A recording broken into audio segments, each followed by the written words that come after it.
What is up, YouTube? Hell yeah. My Cowboys family bringing you guys the latest update on our very own Dallas Cowboys. And of course, as always, thank you so much for joining us here tonight.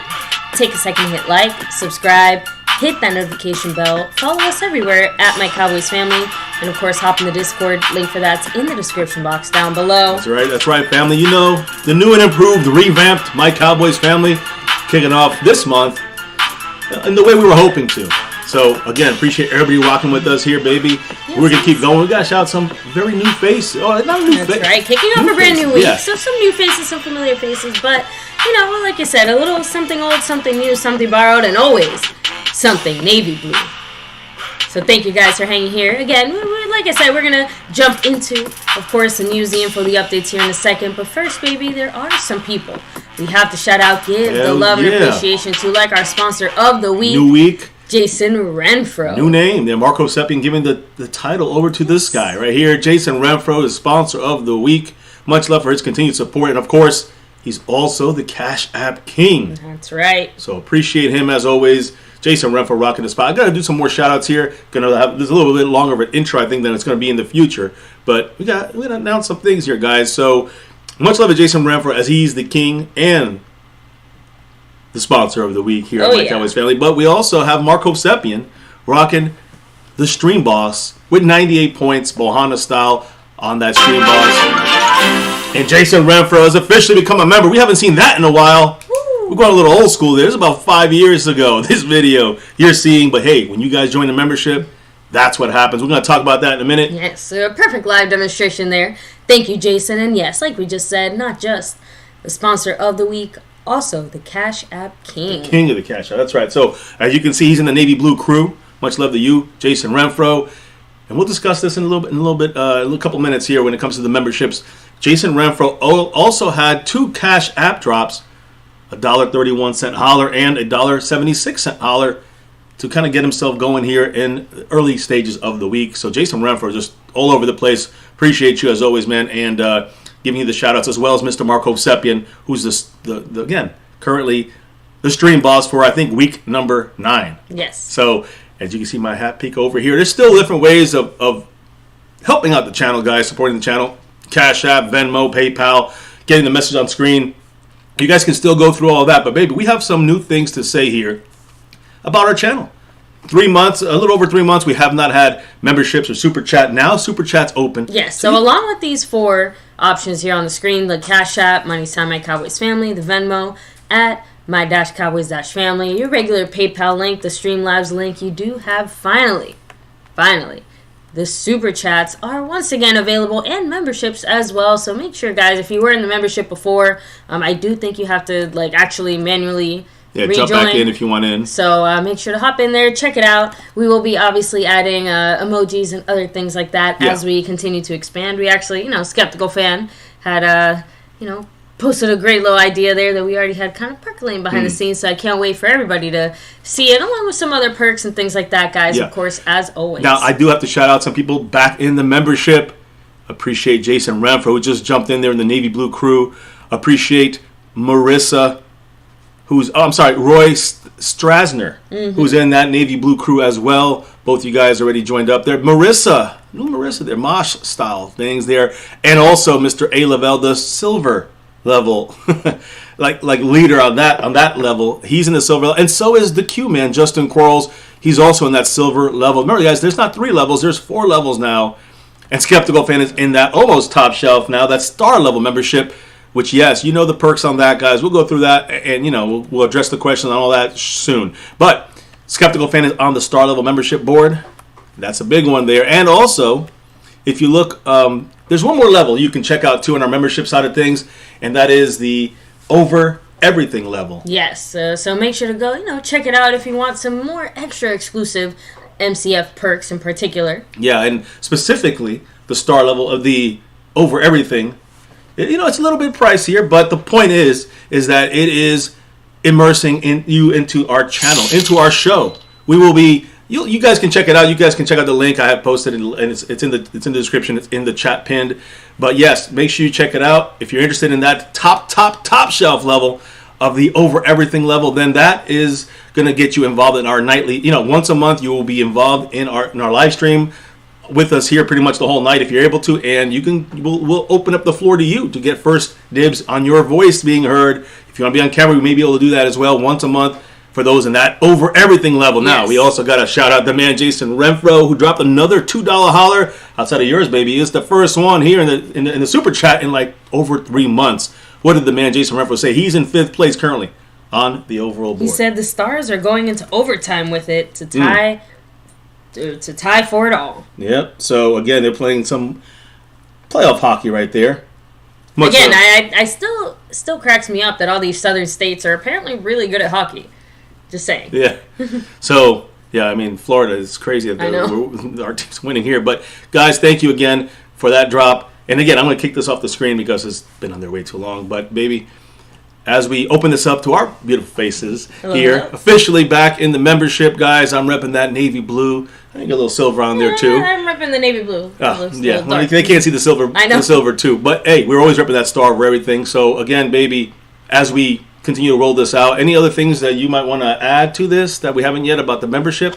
Anything that the chat needs to know or wants to know? I mean, again, guys, obviously there's new updated perks, things like that. But since we have to kind of get back into it, like I said, obviously not every single emoji is going to be available and things like that. So as people rejoin and things like that, we'll obviously continue to expand on that, and especially these next few weeks as we kind of get back into the regular groove of things. Lots of behind the scenes stuff to kind of set up and get going. Once again, we're basically starting from zero. So, bear with us, roll with us, but, drop comments down below if you're watching this after our live stream ends and things like that to kind of let us know other things like that. And, of course, we always throw in kind of like extra bonus membership perks as throughout the season, throughout the year, as the season goes on, as the, Cowboy ups and downs in a year, a calendar year, or the scheduled year. But either way, guys, baby, you hit up the chat, do the shout-outs here. Yeah, so we go ahead and do the shout-outs. I got to take the AC and take it down a degree.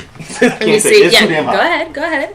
But Bruce got the toxic juice in the house. What's up? House Nelson representing. Much love to you. 8Crown79, hello and hi. Let me see. We have Madman representing. You guys are cracking me up with the joy.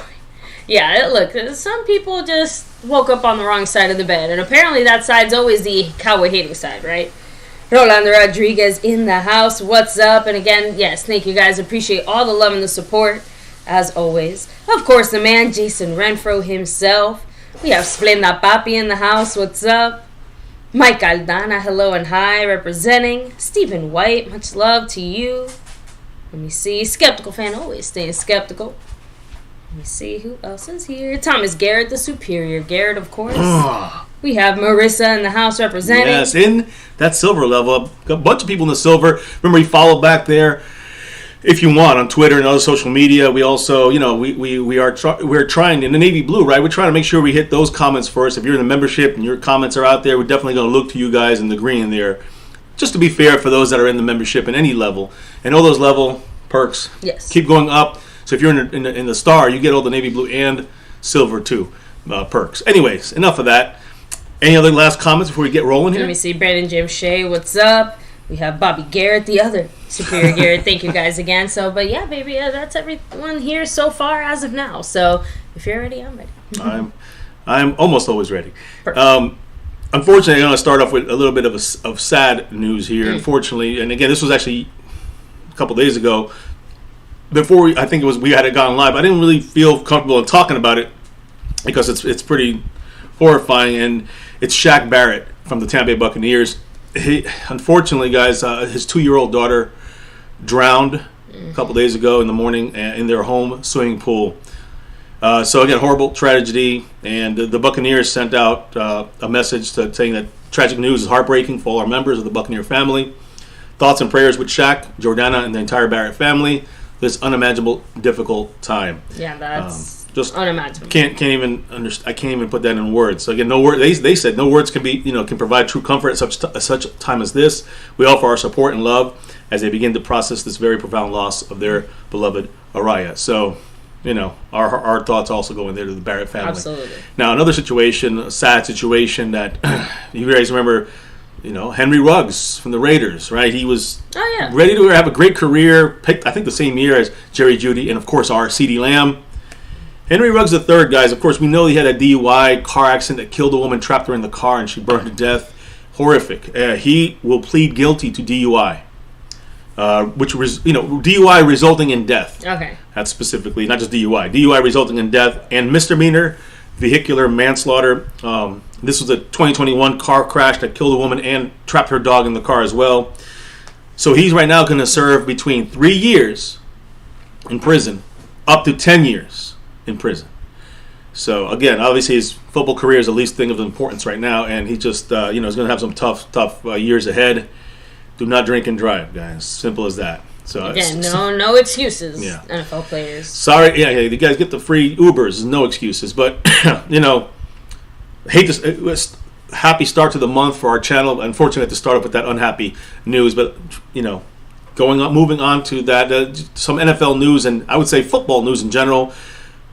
I hate saying congrats to the Washington DC team, but the XFL Defenders, they are now in the XFL 2023 championship game. They beat the Danucci-led, Josh Gordon-led Seattle Sea Dragons or whatever they are. So, yeah, they're in the championship game, guys.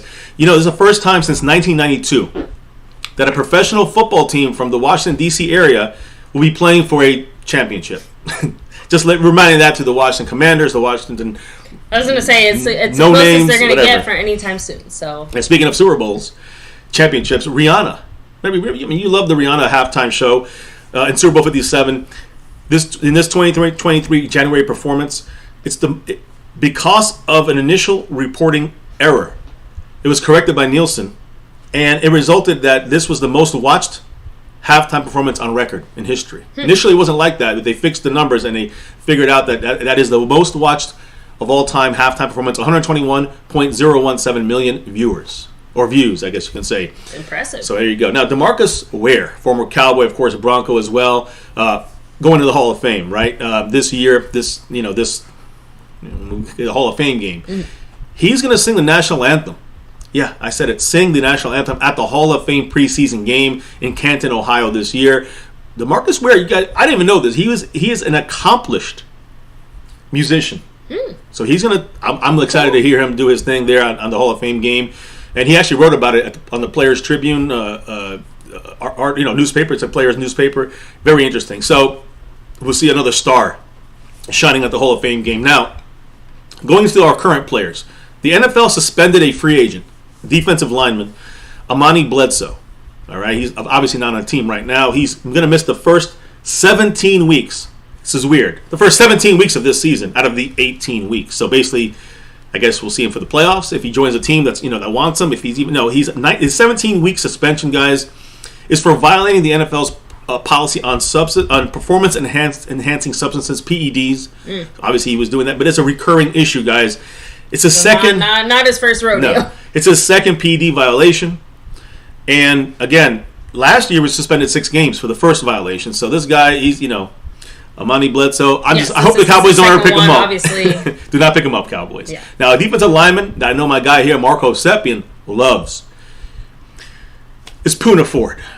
We wanted that Puna in Dallas. But listen, once we got Hankins signed back. Break some hearts over the Puna. Once we got Hankins back and re-signed him, and once we brought in, I should say we drafted Mozzie Smith, there was no need. I mean, I know we're not going to go get Puna. All right, we're not getting no Puna. So today he was signed officially, guys, to the Seattle from the Seattle Seahawks in free agency. Now with the Buffalo Bills today. He actually reportedly turned down more money from another team. We don't know which team that is. Not us. And he turned that down to play in Buffalo instead. So again, wanted to kind of maybe in a better defense. He's going to be able to show out a little more. Puna Ford. Entering this all. Oh, what's going on? Oh, whoa! That's the first time I've seen that. Oh, there we go. Whoa, what's going on? Thank you so much, Skeptical Fan. Much love. So TX. There we go. Limes. I've never seen it before. TX Limes is now part of the membership because of Skeptical Fan. Holy, there we go. So that is thank awesome. You so much, Skeptical. Much love. Appreciate you. That's one of the new things we got going here. A membership. I not sure how it works. Well, I can tell you how. I thought it had to be somebody who was... He is in the membership. So No. I'm guessing it's just anybody who's subscribed. So here's how it goes. Let me explain so we can all get it. Skeptical Fan just gifted a membership. If you go to the place where you can, the little dollar sign at the bottom, it'll tell you, super chat or a couple other things. But then there's one that says membership gifting.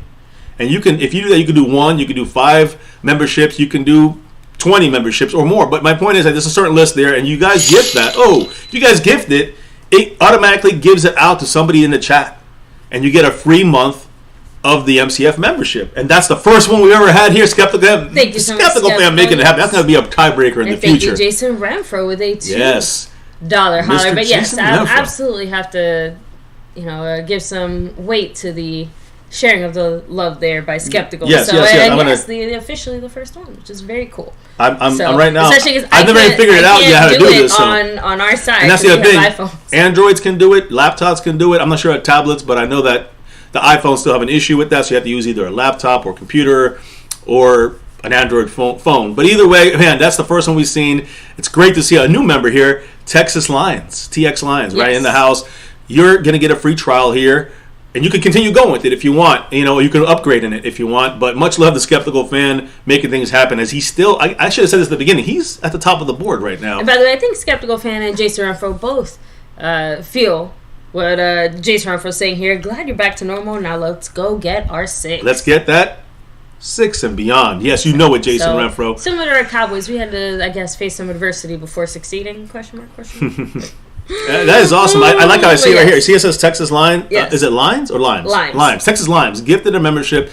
So enjoy it. You can see he's in green. He's going to be able to put emojis down. It all starts with the navy blue, but you can get up higher if you wanted that. Upgrade, whatever you want. I don't know if you can gift anything but the lowest level. You cannot. It has to be a $5 max per gift. So again, guys, if someone drops, I'm just saying. We're learning right along with you guys. If someone dropped a $100, that's 20 memberships to be passed out right here in the stream live, and someone's going to grab it. And this is the experience at MCF. So truly appreciate Skeptical Fan for making this happen. The first time here on our channel in our history for almost six years. So appreciate you, man. And Jason Renfro, you said his comment. Much love to you, Jason, as he's getting almost to that next level and jumping into maybe second place here in a minute or two. We'll see what happens. Appreciate you, Jason. Everybody in the house, hit that like, subscribe, and that notification bell.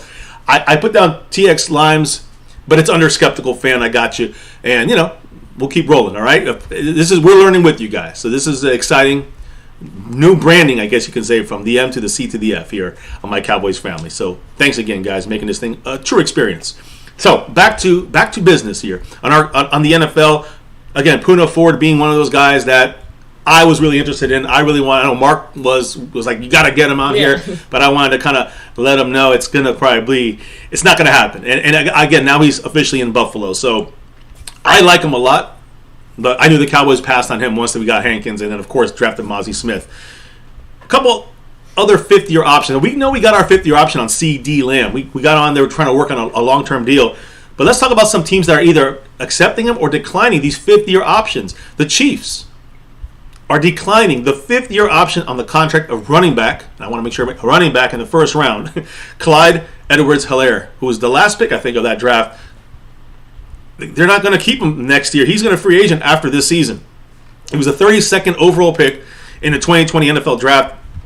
Was a starter, had a real good first season. Yeah. Lost a starting job to the rookie 7th round pick, running back, Isaiah Pacheco, who was the leading rusher in the Super Bowl. So just another little tidbit Do not draft running backs high in any freaking draft. That's just the way you got it. I know you wanted to get Bijan. I'm glad we didn't get Bijan. You want to get Jameer. I don't want to get any running backs in the first round because you can find a guy that fits your scheme or does exactly what you need in the 7th round. There's proof. Look, it seems like where we Malik were Davis, look at him. We were not interested in running backs just because I think the few running backs that we had that could have been rated there were all. Do you think that Jerry would have gone, or just if Bijan fell to us, or Jameer? If Bijan or Jameer jumped to us, you think that he would? I think Jerry Jones would have made the move. That's what I think. It would have been a mistake. That's why I said it depends on who actually fell to us. You know, it's kind of like Kincaid. You know what I mean? Had Kincaid fallen to us, that would have been the pick, like, no question about it. Now, if Kincaid and somehow Bijan were both available, I don't know exactly which direction the Cowboys would go in, but they overwhelmingly wanted Kincaid before he was no longer an option. And then after that, we all were there. We saw how it went. So thank you, Jason Renfro, by the way, with his that 1-2-3 Brandon Cooks 1-2 punch holler there with the little fist bumping. Go Cowboys. Appreciate you, man. The super sticker. Much love to Jason Renfro with that Brandon Cooks $3 holler. Taking Mark to 90 points on this. Now it's going to start moving because remember the last 9 weeks it's been like stagnant, right? But now with the super chats, they're going to hit that board up a little bit more. So we'll see how this thing goes as we continue through the night. Skeptical fan still in first place, but in second is the crown holder, the Cash App King. The guy's in the lead right now in the Cash App and the current sponsor of the week. So much love to Jason Renfro on the heels of Skeptical Fan trying to get up there. As Skeptical gifted himself, gifted a membership. He had drops. He's up there a little bit in front of everybody else right now. Much love to Skeptical and everybody else. It's, Jason Renfro, thank you for the $3 holler. Now, that was the Chiefs making a decision on their on the 5th-year option on, I'll say CEH, to make it easier. But in 2020, another player, again, all these are 2020 first-rounders in their 5th-year options. Again, we kept CeeDee Lamb. We took we're getting him signed to the 5th-year option next year. Jalen Reagor, who was picked with CeeDee Lamb in that same draft by the wasn't it the Eagles got him 2 picks after CeeDee Lamb. Then the Eagles said this is a bust. They're trading him, and then they trade him to the Vikings. Vikings are not picking up that 5th-year option, so he's a bust and then another bust. Right? He's a double bust right there. Again, remember, he was picked by Philadelphia. You know who he was picked by Philly? 1 spot above Justin Jefferson. So they got Reagor and Jefferson on the team. Rager's here one more year. Well, there with the Vikings one more year, and then he's a free agent. He's not there for the final year, not picking up his 5th-year option. So he's a free agent after this year. And trust me, please Cowboy fans, do not tell me let's go get Reagor. No, let's not get Reagor. He's a bust at many different levels over many different years worth, right, of work out there. Now, what about some other guys who may or may not get their options picked up? The Cardinals. They're not picking up 5th-year option for the number 8th overall pick of the 2020 draft, linebacker Isaiah Simmons, who had some flashes, but just not consistent enough to be worth that high-end money. So, again, last year for him, and he'll be a free agent. He's on his contract year here. But I do think he has a chance, if he can, again, they have a bad team, the Cardinals. If he can make a good season out of this, he will get some bank, I think, getting out of the Cardinals, and he'll get some decent deals. I think you take someone like Isaiah Simmons and you throw him on the Cowboys under Dan Quinn, you just never know. You never know. I'm just throwing it out there. So we'll look at him maybe next year if the Cowboys are willing to spend a little cash money. Now, the Jacksonville Jaguars. I'm bringing this guy up. They declined the 5th-year option for edge rusher. You know his name, baby? Kalavion Chasen. He was the guy that there we go. The Cowboys are going to pick him up, and at the last second they went, we're going to go with CeeDee Lamb. Thank goodness. Because the Jaguars are not picking up his 5th-year option. So, bust on that. Thank goodness we never got him. And again, he enters a contract year opportunity. If he has a big season with Jacksonville, he might cash in the free agent market. Now, the Broncos, they're picking up the 5th-year option on the other receiver, the other big receiver in this draft. Like everybody was waiting for today to do it. Well, this is the deadline. It's tomorrow. I know. You got Reagor, CeeDee Lamb, Ruggs. Unfortunately for him, he's going to face 3 to 10 years in prison. And Jerry Jeudy from the Broncos. He officially, again, the guy the Cowboys were interested in a little bit. They are picking up his 5th-year option, so it's going to be about $17 million on his contract next year. Not a surprise. They're trying to lock him in for a long-term deal, but definitely keep it in until 2024, like we have CeeDee Lamb. And again, we're trying to get a deal with CeeDee Lamb as well. So according to the Broncos, that's going to be a big part of their future. So we'll see. I don't think they're not going to be trading him or getting rid of him anytime soon. They do have a lot of receivers on that list we talked about the other day, so they may be letting a couple of these guys go. I don't think Judy's the guy they're going to let go. Green Bay Packers. And quarterback, now new starting quarterback, Jordan Love. Today, again, he's the starter, second-round pick. Today he agreed upon a 1-year contract. Just a 1-year. Instead of getting an extension, he's getting a 1-year contract. It's kind of like a 5th-year option, I guess you could say. It's worth up to $22.5 million. It includes $13.5 million fully guaranteed. So low end, $13.5 million. If he maxes it out, it's $22.5 million. But they're on rebuild mode in Green Bay with the quarterback situation. They didn't want a 5th-year option. I mean, there's no 5th-year option in the second-round pick, but instead of a 5th-year option, honestly, it sounds like they just don't want to lock themselves down until they, begin the process of rebuilding. So once, the next year comes by, they'll have a better idea of what direction they want to move in and what they want to do. So it makes it a lot easier for them to either commit or not commit to whatever comes after Aaron Rodgers, which right now is Jordan Love. Time catches up to us all. They knew this day would have to come eventually. So right now is Jordan Love, and he's got the keys for at least this year. It looks like this year and I guess next year. So very likely, yes. Yeah. So again, guys, veteran free agents. Let me just make a comment here about free agents in general right now. Free agency. It's over, but it's going to go on until it goes on through the whole season. The Cowboys always like to make moves right after the draft. We know this is a fact. We know we have to get a kicker. We might get a Reisner. I've been talking about him at guard. Yeah, but as soon as comp picks start being a factor here, the Cowboys go crazy. Well, the Cowboys don't like to get their comp picks taken away by signing a guy they're not even sure about if they even like him or not. If they got to possibly give up a compensation pick. But now, guys, after today, or yes, I think it was yesterday, after 4 p.m. officially, it's already passed, obviously.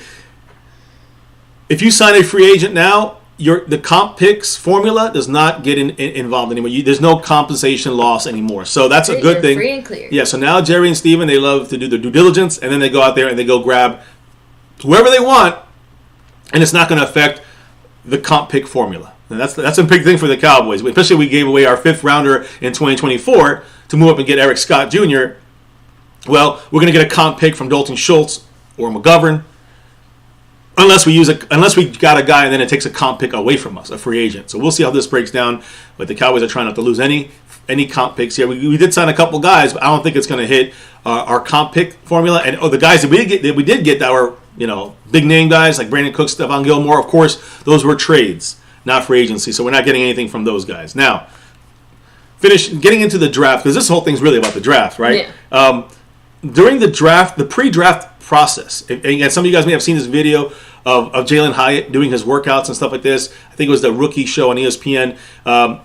Cowboys wide receiver coach Robert Prince, he was heard and overheard talking to Jalen Hyatt doing his from Tennessee, the wide receiver, and basically kind of was making a joke with Hyatt, saying, are we going to see you run these routes? I don't think you can run these routes. Can you run these routes? It was more like a challenge. It was like tongue-in-cheek reverse joking. Psychology. Yeah.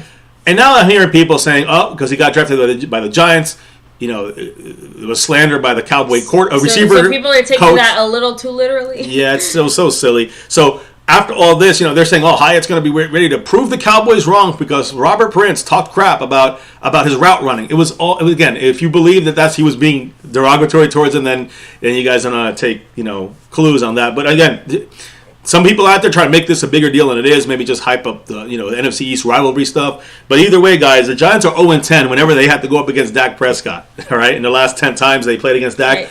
and they're what? Dak is their daddy. And it's what 1-10, 1-11. The Cowboys, I think we are the last 6 years against these Giants. So again, I will say this.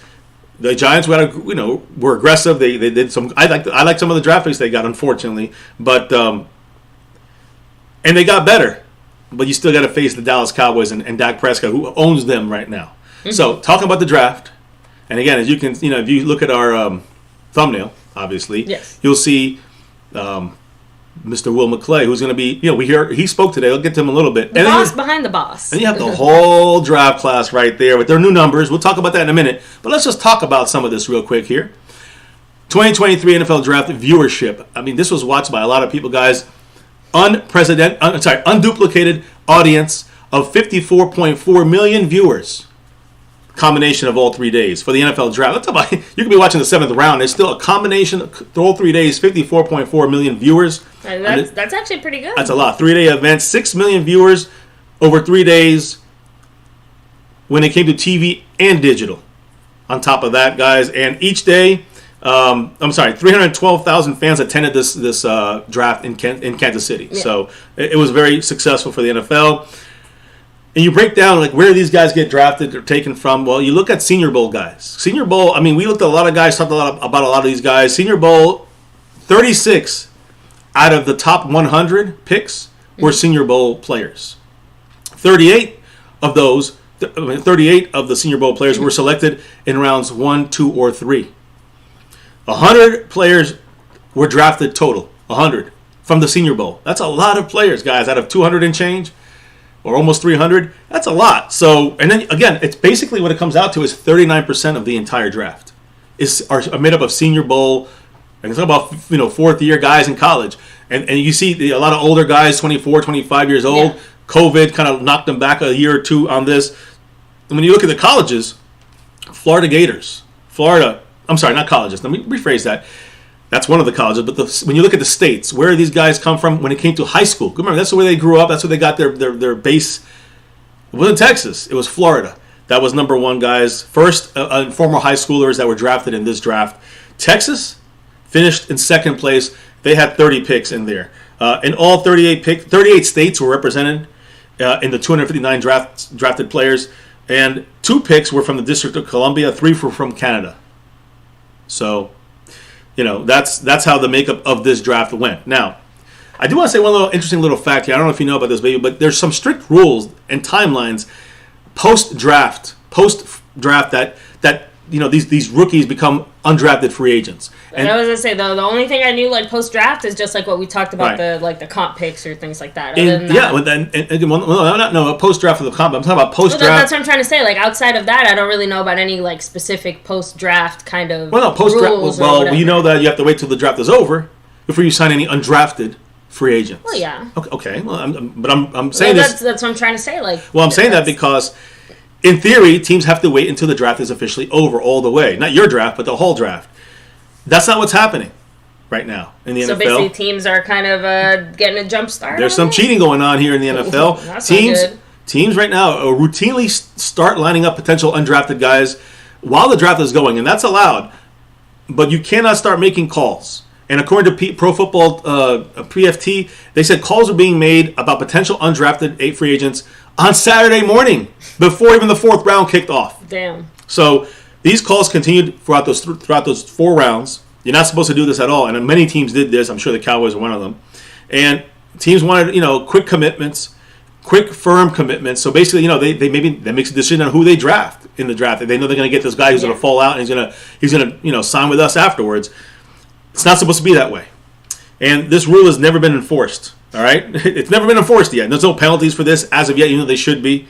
So some people are saying there should be a waiting period before undrafted, players can sign. All right? And, the question still is, will teams truly honor that? Will they just keep doing the same system that they use, just kind of keep it on? I mean, it sounds like at most teams might have to do some kind of like handshake agreement in the meantime, you know what I mean? Like agree to terms and then just kind of have to maybe wait to finalize them once you can do that officially, but still requires some, like you said, some underground maneuvering. So, and again, but yeah, this is gonna just make teams more creative, not stop them or slow them down. And how Cowboys with McClay and Chris Hall, we are masters of perfecting this undrafted class that we always bring into Dallas. So a lot of teams are even if they can't do it, they're still trying to get these guys signed. Yeah. But we got to figure something. The NFL's going to have to figure something out to kind of slow this down somewhat. Some people are saying there's a multi-day period where deals can be done. So again, there might be a couple of days after you have to wait, or you can make a signing period, kind of like a 2-day thing when you have the free agency start. You have kind of like the tampering period. That's what they're trying to say. When you start tampering period on like Sunday to like Tuesday or something, and then you can officially sign guys. But the thing is this, guys, agents and players have to make good decisions, of course, about this. The way I look at this is that the NFL right now, to fix this problem, could, and I saw this idea float around, they could cut down on these undrafted free agent problems that you're seeing by NFL teams kind of trying to cut the line by expanding the draft an extra round or two. They won't be hot under the collar to go and grab these undrafted guys. So that's one way of kind of stymieing it. Some people say they want less draft. They want less rounds and have more undrafted guys, but then that's more chaos. So either way, guys, our Cowboys are fantastic at doing this. Cowboys have agreements in place right now with 13 players undrafted. We were at 12 yesterday. These players will be invited next week to our rookie minicamp, and there'll also be tryouts and stuff like that, and other guys maybe in the second year that are tryouts as well in this rookie class that were maybe redshirted.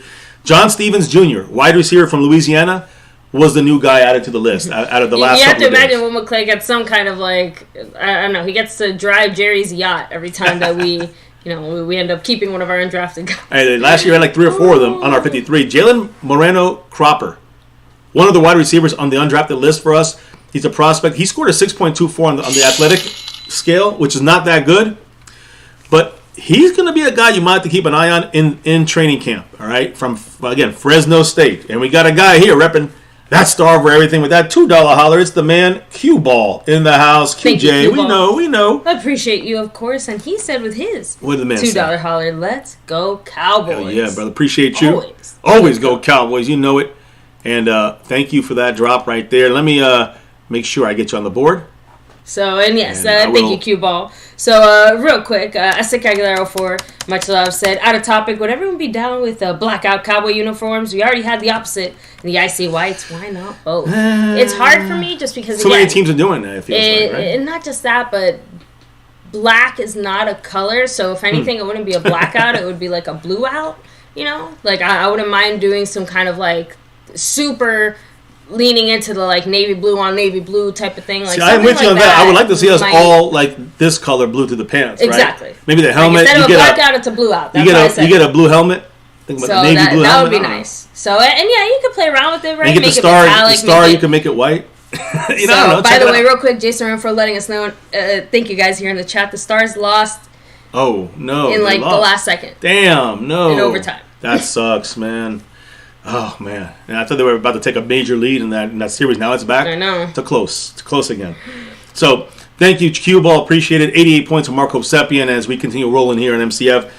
So I just want Jalen Cropper, and the reason I'm bringing his name up because you're going to hear me bring up his name again later. Yeah. But Jalen Cropper, guys, according to most people, think that from Fresno State, they see him being a camp. One of the camp names you're going to see a lot of because it's preseason. You're going to see the guys at the practice squads kind of a little bit more often maybe in some of the hitting drills or some of the preseason games. So watch for Jalen Cropper. Again, I think he's hyphenated. Jalen Moreno Cropper.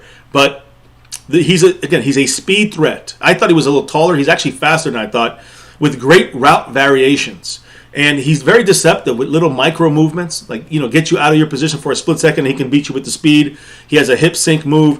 He has a lot of run after catch ability, which is perfect for the West Coast offense. And again, good job by this guy to, and consistently he gets separation when he gets out of his break. Kind of what we talked about Schoonmaker over there, the tight end position. But again, he has some subtle physicality, even though he's a little smaller. He's fast and he's strong, physical, and he's able to make a move and be physical to get the ball once the quarterback throws it through that window. So again, consistently impressive.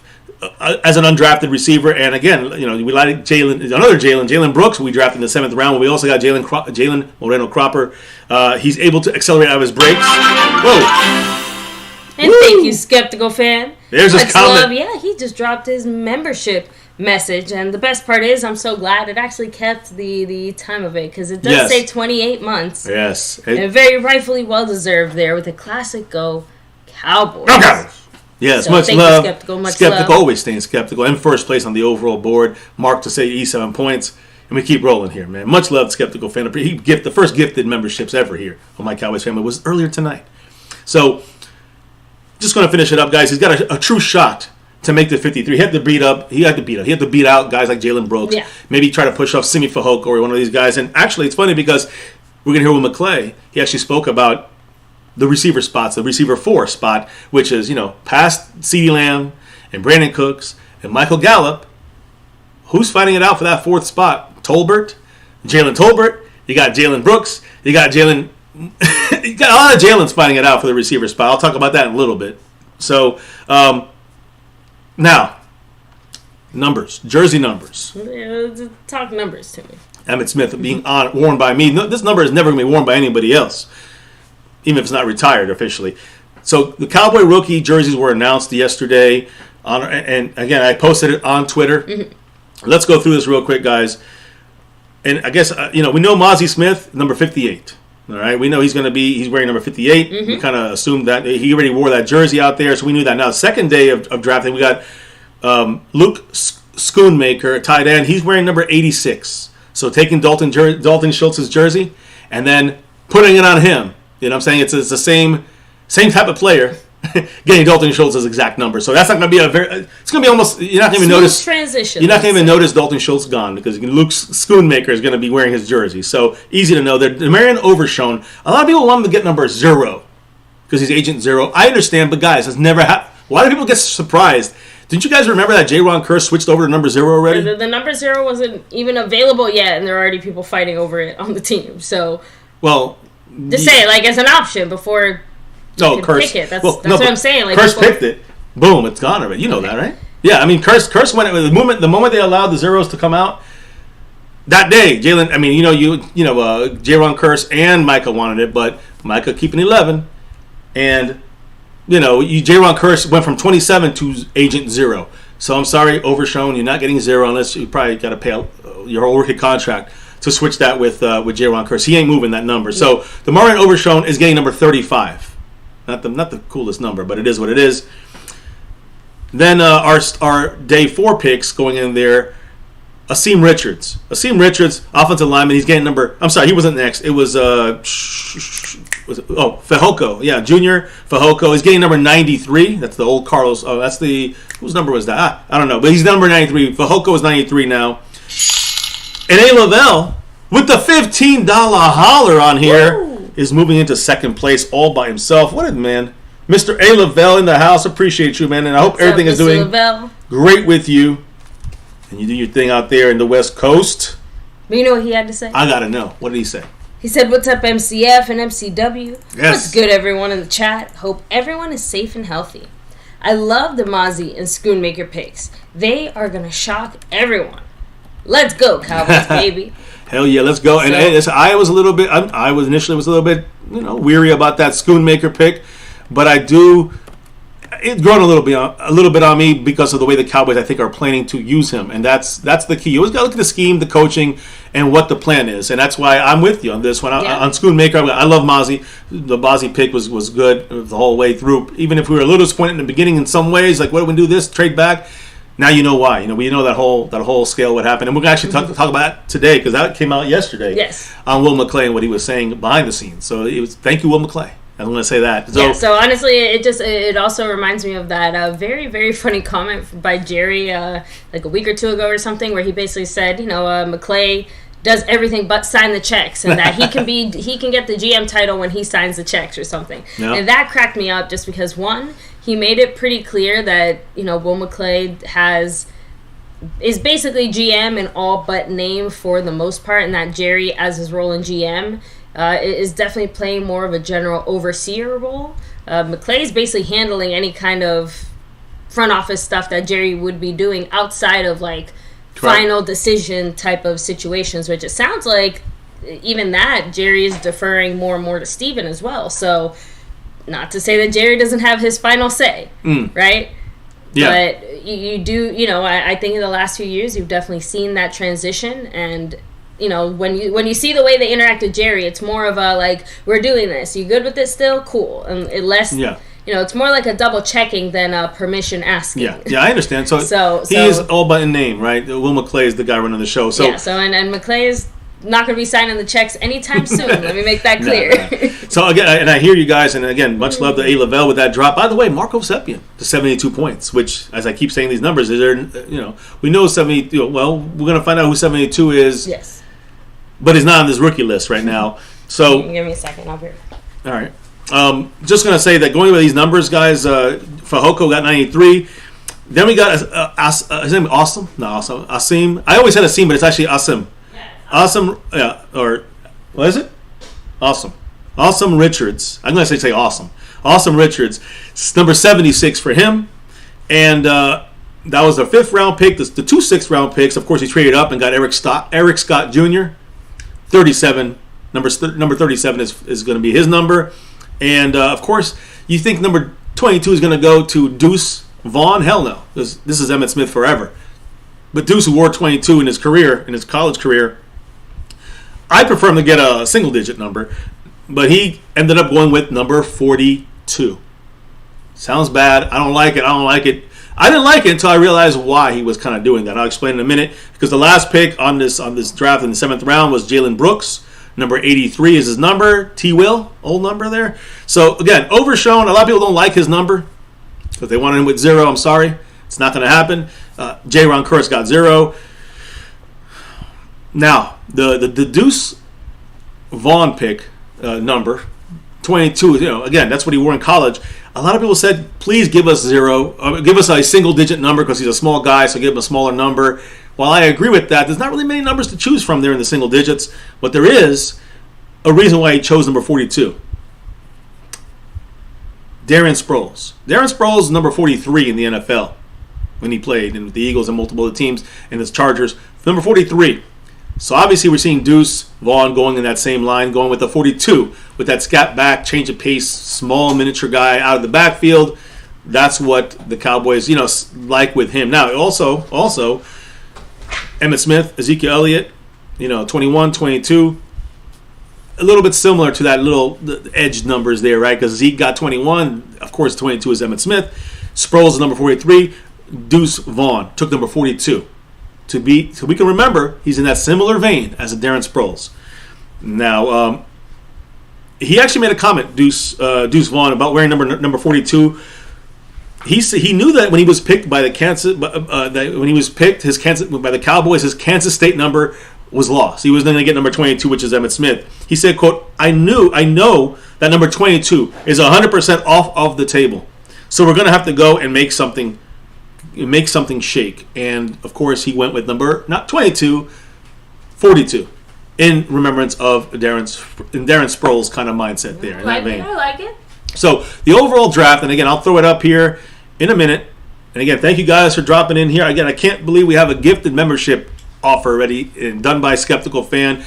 Texas Limes in the house gets the memberships. Gets a membership. Dabble in there in the Navy Blue crew.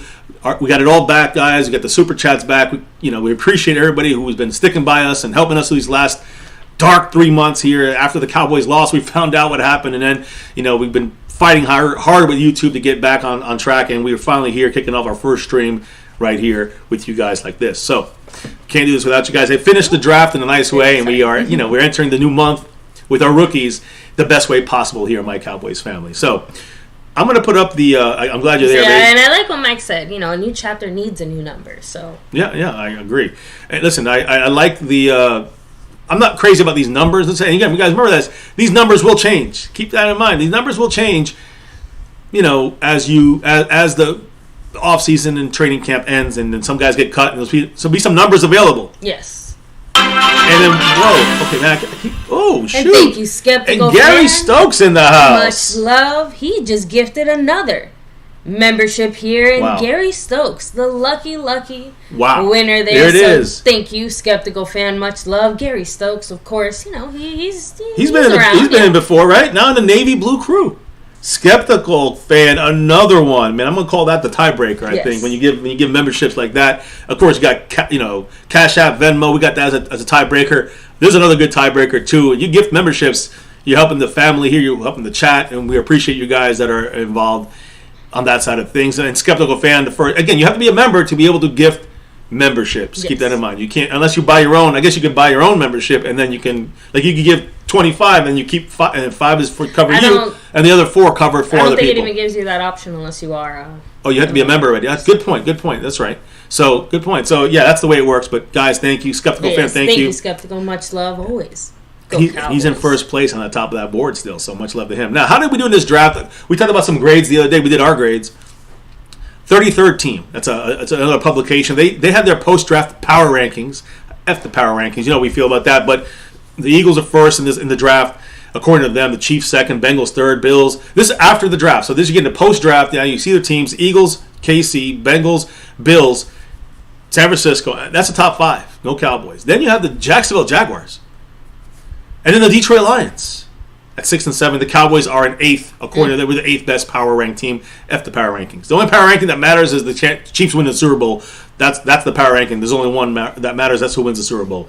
Yahoo Sports also kind of had their draft report cards come in, and they gave the Cowboys a B-, which is, again, we gave it a C+, B-. We talked about it. We had the Undrafteds in there. It's about a B-. It's around that general range, right? Yep.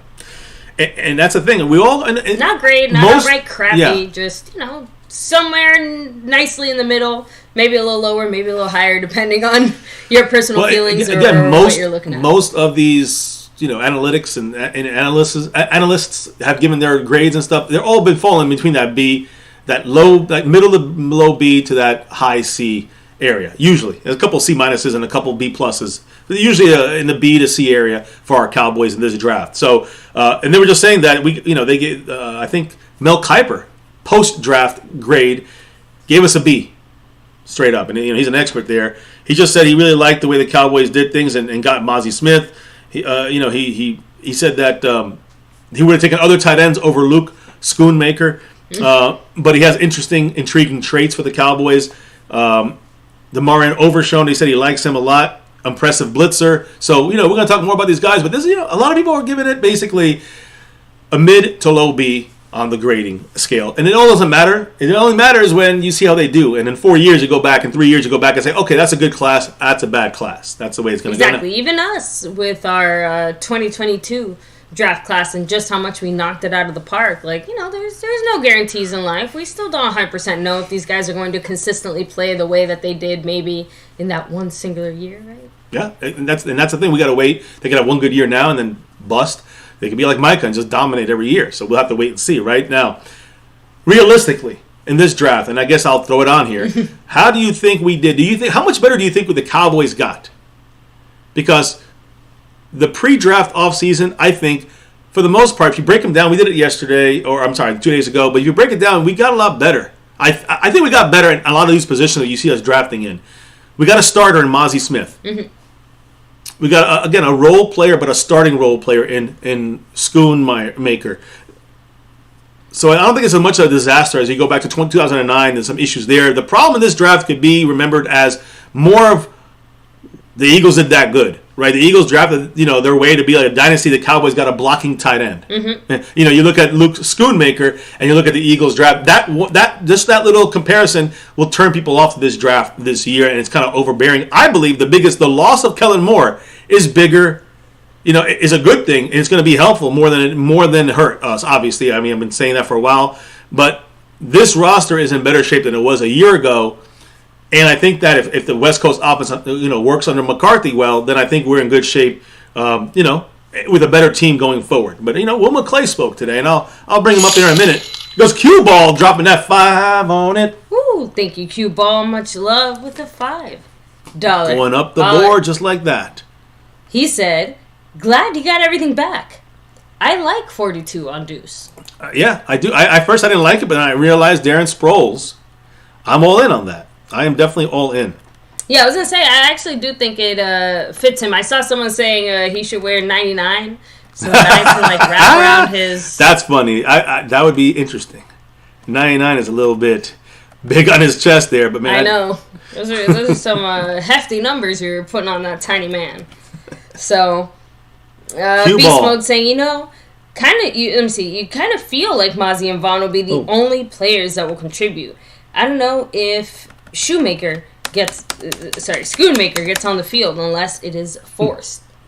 Well, AKA, the politics of the front office strike again. He will definitely be on the field, by the way. 100% be on that field. Okay. Because he's going to be playing in some 12 personnel. We talked about it the other day. So he's definitely going to be on that field. It's just a matter of where he's going to be. Where on the field is he going to be? He's going to be an in-line blocking tight end / fullback. He's going to be a slot. He's going to be playing at all these levels. On the line of scrimmage as a regular tight end, off the line of scrimmage as a tight end, in the slot as a tight end, or as an inline blocker as a tight end. But either way, he's going to be 4 or 5 different places he can go. I'm going to talk about him a little more I think that we can chill a little bit on maybe like, oh, he sucks. I think we got to wait and see not how he plays, but how the Cowboys use him. So now, as you can see here, by the way, much love to Cubo, and also much love to Tom Cook. I missed that earlier. Oh, okay. Big away from Australia, if I'm not mistaken, with $1 holler. Much love. Appreciate you. I got you on that board as well. Cue Ball's in 6th place on the overall board after that 5 on it. Now, let's bring up Will McClay. He's going to sit with us here for a minute. And he was on 105 through the Fan today talking about this draft. And he said, quote, "With great power comes great responsibility." Will McClay discussed what position DeMarvion Overshown could play on defense. Okay. And, like outside of just, linebacker? Yeah, I mean, just what's the plan for the Cowboys to use him? And Will McClay, kind of said he's going to start as the will linebacker. Okay. And they want a guy who can take care of, let me do this here. Sorry. I'll sit with Will McClay. They want to make sure they get a guy that is, is a will linebacker. He's able to cover tight ends and some receivers in the slot. They want a guy who's going to be able to be kind of an impactful blitzer off the edge at times. So but he's going to start off and the plan for Will McClay, Dan Quinn, is to go with a will, which is weak side linebacker. He's the guy that's probably got to take on, I think the second level blocking. I have to redo that. I know the strong side linebacker takes on. I think one of them takes on the lineman first, and the other one takes on like a tight end or something like that. But either way, the weak side linebacker, that's going to be Overshown's kind of initial first thoughts coming into the Cowboys as far as the coaching staff and Will McClay. So I'm excited to see the way the Cowboys use Overshown on our defense. Now he also spoke about Tyler Smith. Offensive, we go from the trenches to the trenches, right? Mozzie Smith, we're going to talk about him in a minute, but first let's start on offense and go with Tyler Smith. Tyler Smith, who playing tackle, right? And Will McClay was asked about that. And we got an offensive lineman here in Awesome Richards here in the 5th round. But Will McClay said this about Tyler Smith, playing tackle, and said that is, quote, a puzzle that the Cowboys are going to figure out. Okay. He went on to reference the, quote, best 5 philosophy, best 5 offensive linemen, which we've brought up before. And he said that Tyler Smith is part of that top 5. But also, he's going to play tackle or guard. It sounds like he's still going to be running at tackle, guys. In fact, starting at tackle, but again, you're going to see some snaps at both spots for Tyler Smith. And we don't know where the Cowboys will. Again, the best 5? The best 5 to me is Tyron Smith, Tyler Smith, Biotish, Zach Martin, and Terrence Steele. Terrence Steele's not there. Even calling it a puzzle already kind of implies that you're trying to take the pieces and move them until they fit right. Yep. So that is what the plan going forward with the offensive line situation. Now, Will McClay also talked about the receivers. And he said right now they're ramping up for training camp, and he said he's excited to see what this battle is going to be, really for that 4th receiver spot. Quote by Will McClay, "We talked about the maturation process of players like Simi Fehoko, Jalen Tolbert, and we're looking for those guys to step up. We've got to speed up that curve, but we feel good." Now, of course, speeding up the curve, Simi Fehoko failing so far.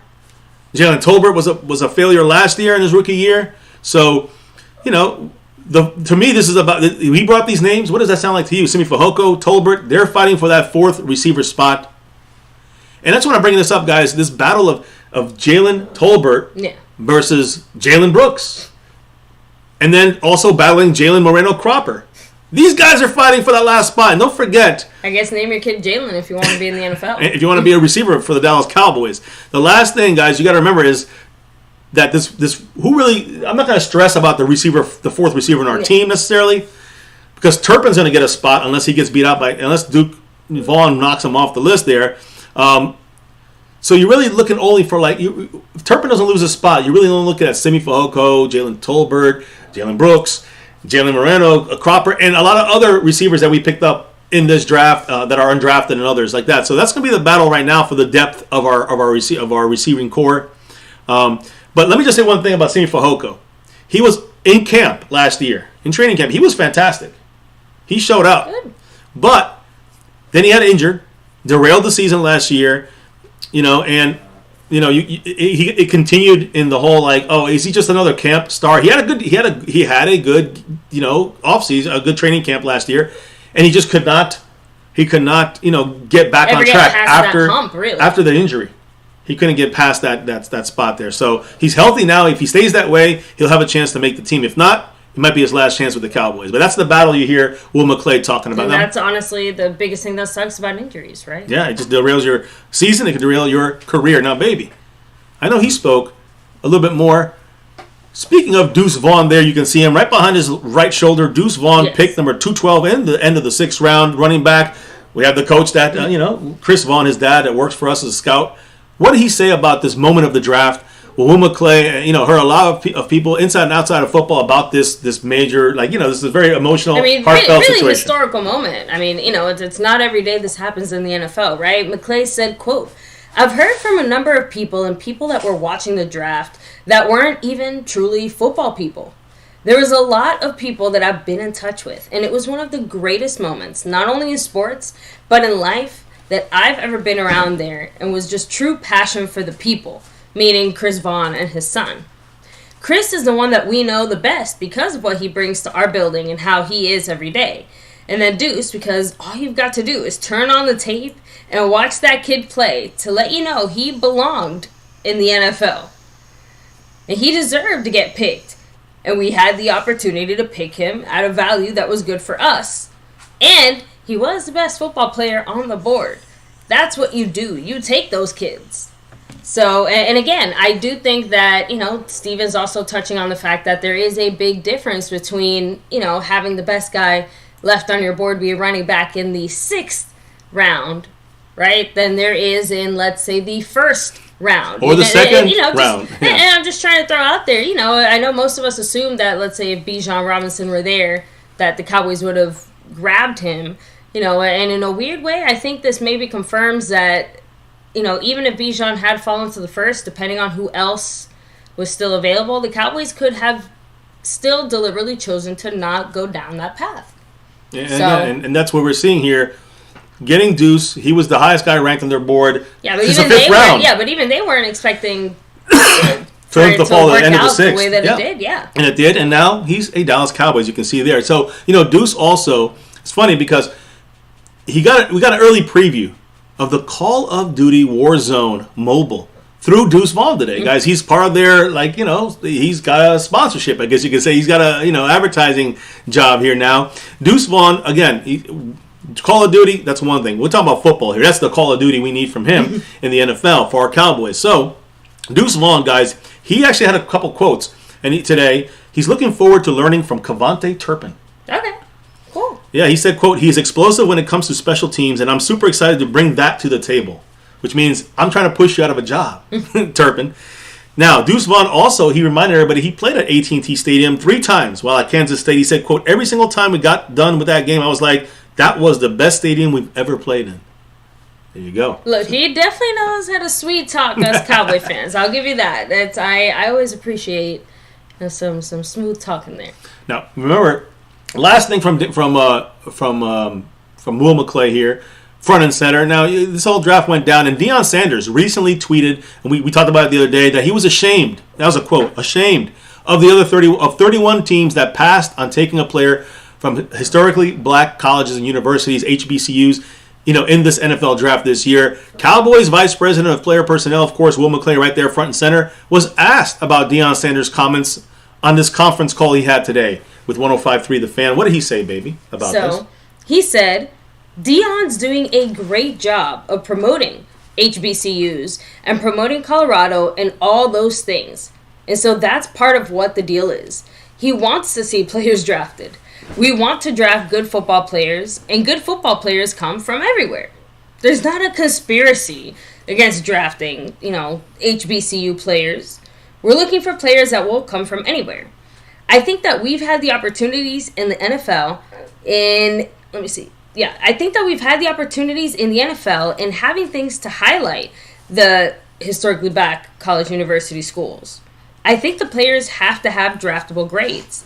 There's 32 teams with picks in 7 rounds, and there are also the free agency period, so it doesn't matter where you start. It matters where you end up. I think we all do our due diligence at all of the schools and all the different places. And I applaud Dion for standing up for the HBCUs, but I also stand for all my colleagues. And if there was one player drafted, there's probably no one else that had high enough draftable grades. Now, I will say one thing. Isaiah Hand, he's a guy that we got from an HBCU, and not happy not being drafted, but again, going to get his chance with the Cowboys. He's one of the highest ranked guys in the HBCU, the whole system. So we still got a guy who didn't draft him, but he's a Cowboy, and he hopefully will bring that motivation to the table to prove everybody wrong on why they passed him up and his other colleagues there. So either way, just getting the Will McClay lay of the land there when it comes to his thoughts today, talking to 105 through the fan. Now, this was on this one. Next part I'm going to talk about when it comes to Will McClay is the video that was released, the secret audio, I guess, and video of Will McClay talking with Jerry Jones, Stephen Jones, the coaching staff about deliberating and debating between drafting Michigan defensive tackle Mazi Smith with the first pick, which is of course what we did, or Syracuse offensive lineman Matthew Bergeron. Which, by the way, if you guys don't remember, guys, now everybody's been watching MCF.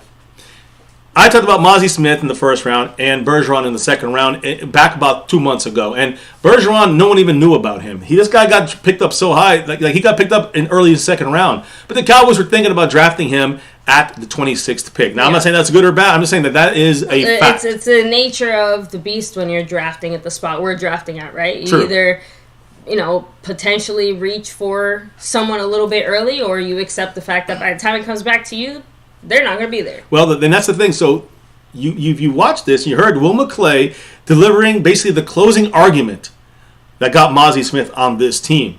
Now, Mazi Smith and Matthew Bergeron were that was the debate between the Cowboys and the War Room. Remember, we didn't get Bergeron. We went of course with Mazi Smith, but they actually the Falcons traded up and got Bergeron.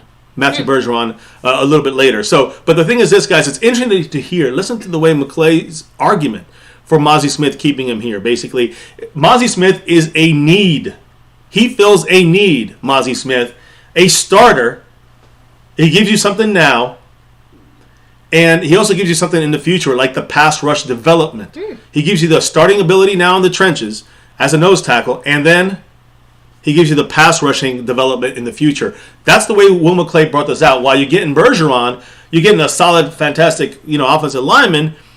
But, quote, we have depth, is what he said. We have depth on the offensive line, and that was the tiebreaker. So, baby, I'm curious to know what you think. And again, I love Will McClay, but he said that Mazi Smith. I agree with him on the Mazi Smith stuff, but Bergeron, whether you got him or not, he's saying basically Bergeron would have been O-line depth, not an O-line starter, meaning that he's going to have to develop in a couple of years to be that starter. And I think one of the comments that he specifically used is that, he's good for now and good for the future. Like, and I'm who? kind Mazi Smith? Paraphrasing here. Going you gotta say that, because I was just talking about Bergeron. That's why I want to make sure we're not confused. Oh, okay. So, just clarifying there that basically going Mazi over Bergeron it's good for now and good for the future, whereas Bergeron not as good for now because he is, like you said, he's just going to be like an additional rotational player, a depth guy, right? A backup, really. Because when it comes to the O-line, he would not necessarily be starting in this scenario. Well, that's why you won't get him, because number one, he has to move back. He has to move to left guard. Yeah, that would be an issue for him to start right away. I guess the Cowboys don't think he's like Tyler Smith and can move easily back there. He might take a little longer. Although what I heard is this guy's rock solid as a guard. Yeah, Cowboys still see him as depth in the sense of Josh Ball, Terrence Steele. These guys might be playing left guard. Tyler Smith can play left guard. So he's like our fourth guy. That's the way that McClay is looking at this. Yeah.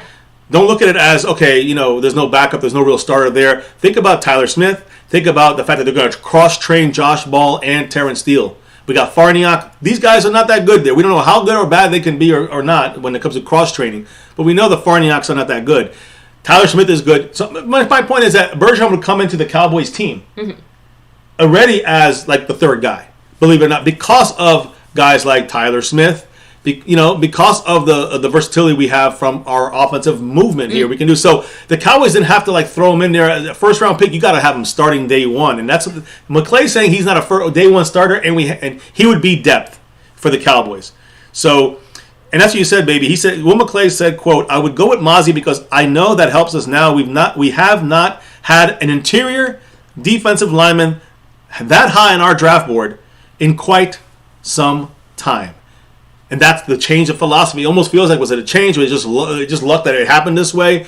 But it's good to see that, McClay, in my opinion, this is the better move than Bergeron because of where they had him. Mozzie was starting no matter what, day one, with the ability to get better as a pass rusher. While Bergeron had to kind of get everything kind of ready now, and he was not going to be probably a day one starter. So McClay pushed for that. I'm sure McCarthy was pushing for the offensive guy. Either way, McClay got his way, and I like that. I'm glad he did.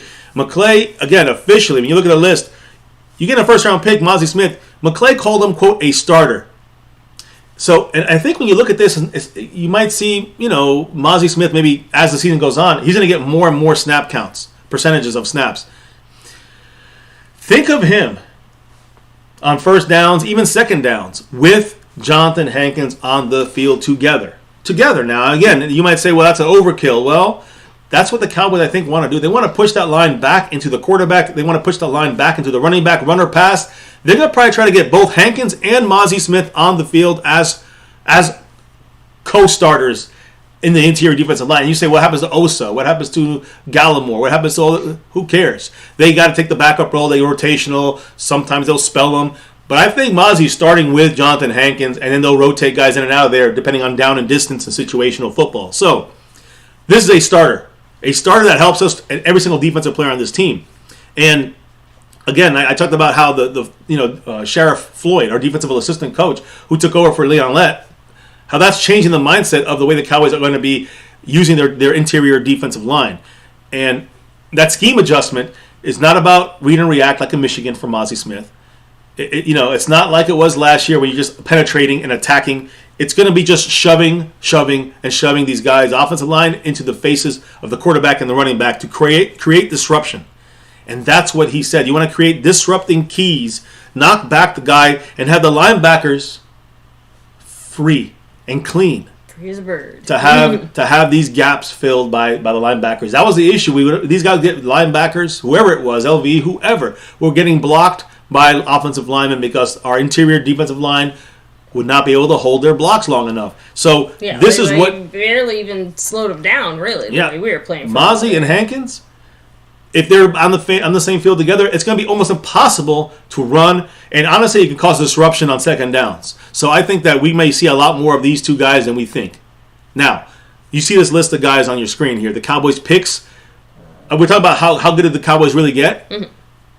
The consensus rankings. When you add all the consensus and you put it all together, where these guys fall, where the consensus rankings had them at. Listen to this, baby. Because again, the reason I'm bringing this up because a lot of these consensus rankings, they are more often than not more accurate than the teams even grading the systems, right? The Cowboys are pretty good at doing this in the draft. So, the Cowboys are very good at getting the best guys, the best value for what they need on their team for the buck. But the Cowboys, like every team, they pick outside of the consensus rankings. So when you look at these players, a lot of these picks, like Nashawn Wright, he was picked in the third round a couple years ago.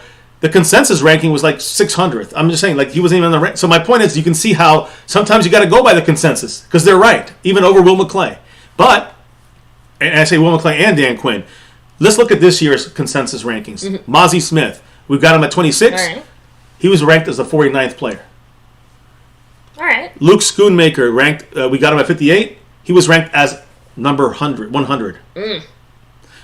Now, the 90th, we got DeMarvion Overshown at the 90th pick. He was ranked 104. So that's a little bit closer to where it should be. Junior Fehoko at 129. He was ranked as 192. Awesome Richards was picked at 169. He was ranked at 196. But what you're seeing here, baby, is every single guy so far has been a reach in some way, even overshown by about 15 picks. That's actually a good point, which, again, we kind of figured that could be the case going into the draft, but when you kind of lay it out like that, it does put it a little bit more into perspective as far as our Cowboys This options. is the Will McClay presenting these guys to them, the analytics that he uses plus what they want. And you're not going by the consensus, you're going by the Cowboys need and what the Cowboys rank for the best of what the Cowboys need. So, as we keep going down this list, you see there Eric Scott Jr., baby, he was picked 178. He wasn't even on the consensus rankings. We traded up for this guy, by the way. And then at 212, Deuce Vaughn, he was ranked at 170.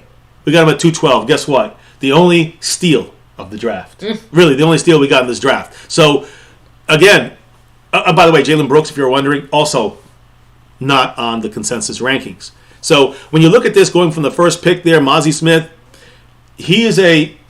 we know he's a freak athlete. He was ranked number 1 as a freak athlete with the traits, rare traits in one body, basically. Listen to this. When you compare him to the best defensive tackles out there in recent memory, 7.11 was the 3-cone drill number for Aaron Donald. Yeah. In 7.1 seconds. 7.07 was Fletcher Cox cone drill numbers. Ndamukong Suh had a 7.21. All these guys in the very low sevens, fantastic numbers in the 3. I mean, they can cut and they do really good at acceleration. Guess where Mazi Smith was? Big man Mazi? 6.95. A lot faster than these other guys. Even these, which again, for somebody of his size, is just again extremely impressive. Yeah, but even his size, not even these guys' his size, not even the best guys in the last handful of years, the last 2 decades, really match up to Mazi's athletic speed burst in the 3-cone. Yeah, and again, just really, I know we listened to it. I know we've touched on it a little bit, but it really goes into some of the specific metrics that the Cowboys are using as far as like the types of guys that we're bringing in, right? Like forget right kind of guy, right? Now the right kind of guy has to be fast. He has to be very athletic. Like even if they're a little bit maybe unpolished or rough around the edges, it sounds like McClay is doing a great job of finding those diamonds in the rough. And again, it's his metrics which work. I want to make sure. I want to make sure, like Cactus G, I want to make sure. I understand what you're saying. I agree. I'm just saying, but the consensus picks are always different what the Cowboys do because Will McClay has a different analytics, different scouting system, and it works for the Cowboys. It works. We get good guys in here, but he's got to work it based off of the philosophy of the Joneses of getting quantity, not quality. Quantity over quality. Let's put it that way. And so you're seeing, McClay working with a lot of these other metrics and analytics that apply to us more than, let's say, other teams, as you can tell. So either way, the Cowboys got the guys they wanted. And again, when I speak about Mazi Smith, he's unbelievable in the 3-cone when you're comparing him to Aaron Donald, Fletcher Cox, and Ndamukong Suh. Okay. Now put him next to, like I was saying, I was building up to this. You take that number 1 pick, number 26 there, Mazi Smith, and you put him next to Jonathan Hankins. Listen to this, baby. Listen to this. Cowboys, when they pass rush, all right? Our pass rush success on defense, when Jonathan Hankins last year was on the field, 74%. All right?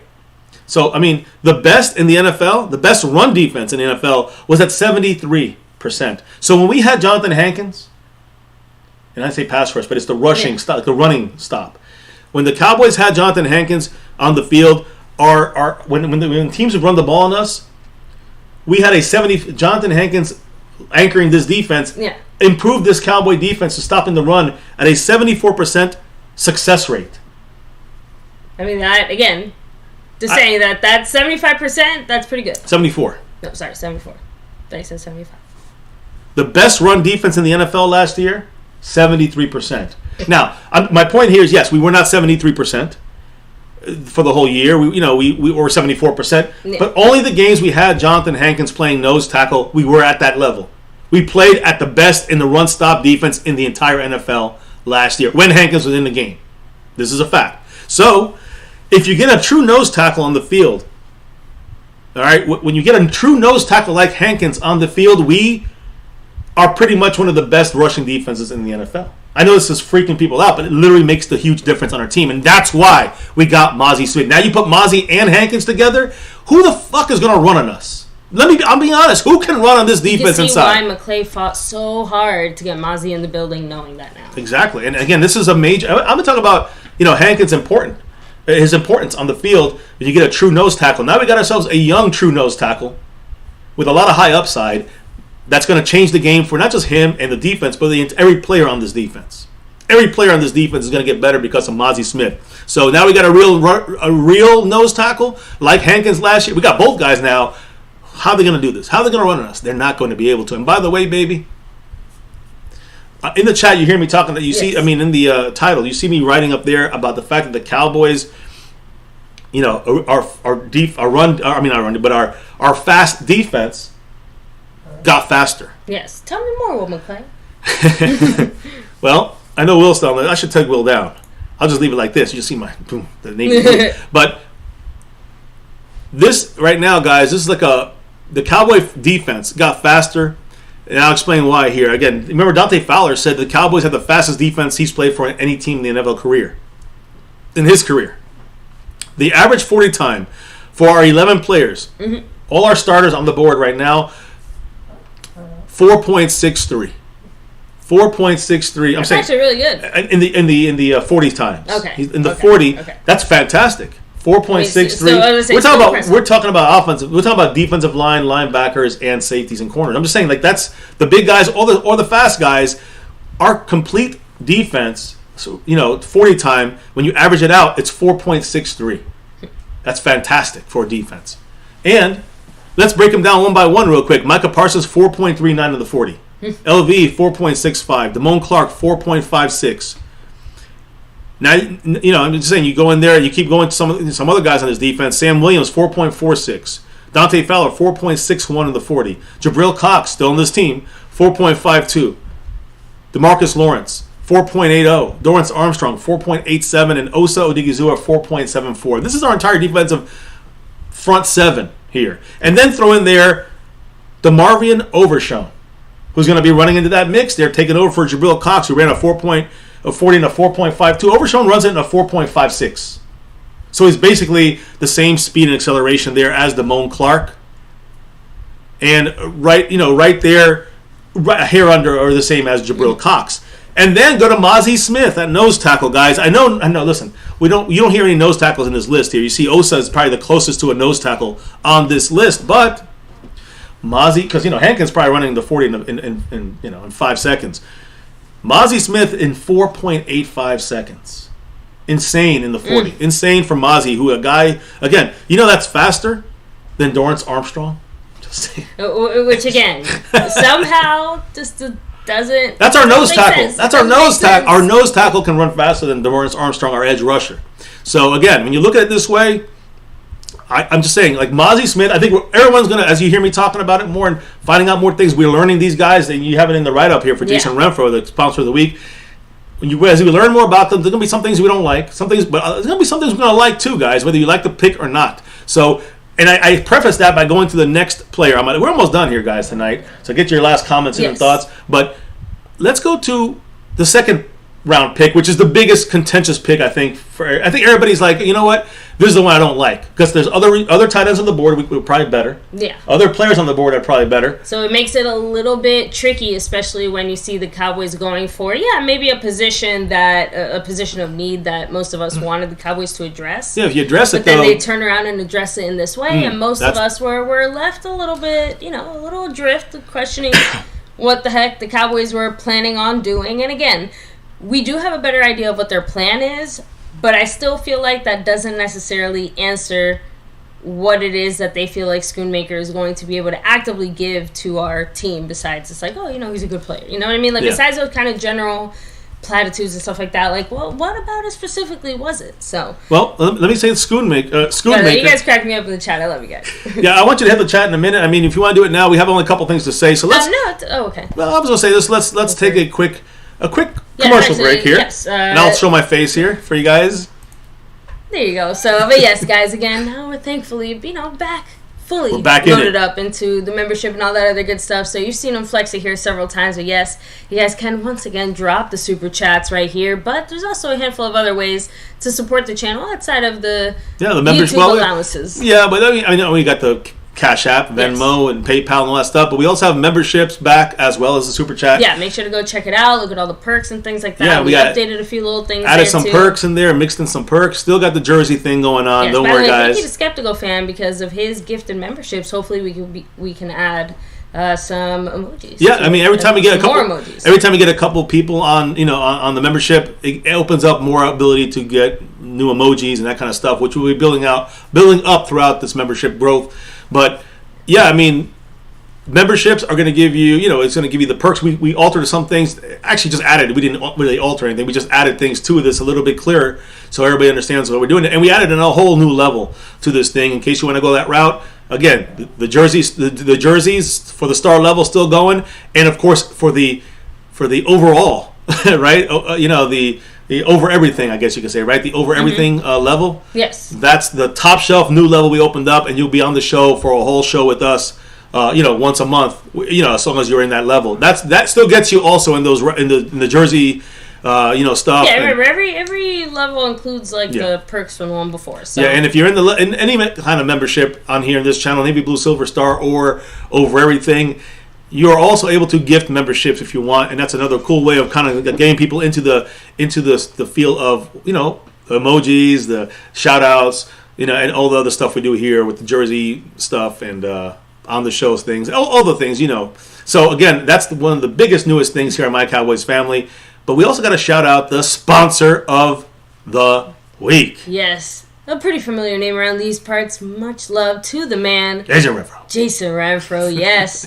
Representing, like you said, as the sponsor of the week and the Cash App King. The king of the Cash App. Jason Renfro representing it. Marco Seppian, 66 points on that Stream Boss. That Stream Boss around. Now, Jason Renfro is also the leader in the Cash App right now, trying to go back to back. He's got a couple bucks in there, so he's kicking it off strong. And, of course, the overall leader, the man who stays skeptical. Skeptical Fan. We got a lot of people jumping in the memberships. Skeptical Fan is in that star level member. The only guy in the star level right now as we speak. Much love to him as he's the first one stepping into that realm. And we'll go from there. Again, thank you guys. And, just day one here on My Cowboys Family. I know it's a Tuesday, but it's just day one. So let me get back to Schoonmaker. I know we all want to hear about Scooney here. And, again, good, bad, and ugly on Schoon. I mean, listen, we talked about some of the good things, talked about some of the bad things over the last couple of days here on My Cowboys Family. So let me put this on the screen again and let me explain what I'm thinking. First and foremost, a little fun fact here. Schoonmaker is Dutch background, Dutch origin, the name, his last name. And it means, quote, it basically means clean maker. Schoonmaker, Schoon means clean, I guess. He's here to clean up our acts. But in modern Dutch language, it actually means janitor. So clean maker, janitor. I see the connection there. Now, how is that going to play? I'm glad you do. A janitor clean, baby. Sorry, I'm breaking it down for you. that was sarcastic. Okay, I got it. I'll laugh. I'll laugh after the stream. I promise. Continue. It's okay. So Luke Schoonmaker, basically, guys, he does a lot of dirty work. Let's put it that way, right? As the clean maker, the janitor. He does a lot of dirty work in the trenches. Is he that good at blocking? He's all right. He needs to get better, but is he all right? Listen, and he also can run some routes and get open. Now, is he the best guy? He can get clean to the end zone. But is he gonna be doing that as often as we all may think? Well, I would say temper that down. He's got to get better at both of these things still. But when you look at this, guys, let's look at some of the numbers. Every time you look for a marker that fits what we need at tight end, Schoonmaker shows it on tape. He has hands, good hands. He has foot quickness. He has good balance. He has, the initial quickness as well and toughness. A little bit of that glass-eating attitude, but it's all there. If you watch the tape, it's all there.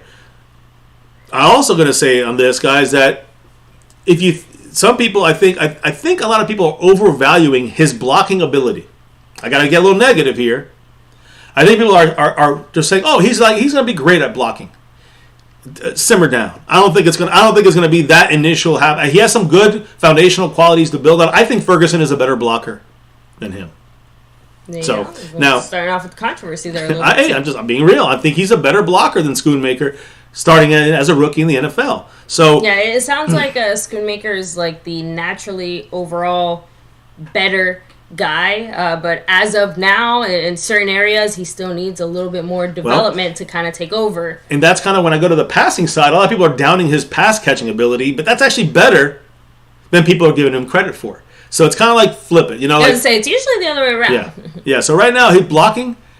We're hyping this. A lot of people out there are hyping his blocking. He's good, but he's not as good as you may hear him being hyped. And his pass catching and his receiving skills are not as bad as people may be putting him down to, right? So we'll see what happens. But either way, guys, you watch him on tape. You watch him. We've been talking about the tape and all that. He's lined. You can see him on basically one drive against, I think it was against Maryland. I don't know, but in one drive, he lined up in 5 different places on the field. It could be tight end, off the lines, a scrimmage tight end. It could be inline blocker. It could be a slot receiver, and it could be also some kind of a fullback or running back kind of guy there. So again, Schoonmaker, he lined up all over the field and on one drive. So again, when you say starter, if you don't play on the first down, but then he plays the rest of the drive in 5 different spots, what would you call that? That's a starter to me. He scored a touchdown on that drive, by the way, against Maryland. 5 different places all over the field. And he also was blocking a 315-pound guy. So, again, all on the same drive. Things. Yeah, I got to give Vach credit on that. It was a great catch by him. And, again, this just shows you the importance of, well, not the importance, but the reasoning. The reasoning, guys like Will McClay and Mike McCarthy and all those guys, that's why they went with this Luke Schoonmaker reach-ish kind of pick. I'm going to put it that way. Reach-ish. So, Michigan. I want to ask you a question, baby. Michigan averaged only 25.7 passing attempts per game in the regular season. That comes out to, and they only had 16.6 completions a game in Michigan. 16 completions. How many opportunities do you have to catch the ball if you're a tight end, guys? That's why Luke Schoonmaker never had, one of the reasons. Maybe he would have had more, maybe it doesn't make a difference, but that seems to me of one reason why he didn't have a lot of opportunities to get catches, to get yards, to be more productive on the statistical sheet. So look at it that way. But when you look at 2022 for our current tight ends on our team, in 2022, guys, I think we have an average of, well, let me see. No, I'm sorry. Luke Schoonmaker, last year in college for Michigan, he lined up in 18 pass blocking snaps. He had 56 snaps from the slot, and he had 12 snaps as an outside wide receiver. He also had 45 targets. He caught 35 of those 45 targets. He had 35 receptions. He had 418 receiving yards. Out of those, 190 of those, almost half, were yards after the catch. Keep that in mind now. Minimal ability to get, not ability, but minimal chances he's getting to catch the ball, but he's making a lot out of that, out of the minimal chances, right? 35 catches, 418 yards, but 190 of those were yards after he caught the ball. He also had 421 in-line snaps. That's off the line of scrimmage, behind the tight end usually, or like a fullback tight. I don't say fullback, but fullbacks have played it. You see offensive linemen have played that role for our team. He's playing right behind the tight end, or I'd say not behind, but in between the tight end, behind the tight end, and in between the tight end and the tackle. So that's where he's going to be lining up a lot of the time. Maybe sometimes between the tackle and the guard, but behind them. But on the line, but basically right on their ass, basically standing right there, maybe in motion, whatever it may be. So that's where he's taking 421 inline. That's run blocking snappage. It also sounds like we're definitely starting him off by keeping things relatively simple and straightforward too. Definitely, yeah. We're gonna put them all over the field. I know. All over the field means we got to make it even simpler for him. A rookie coming in here, but he's used to this in Michigan.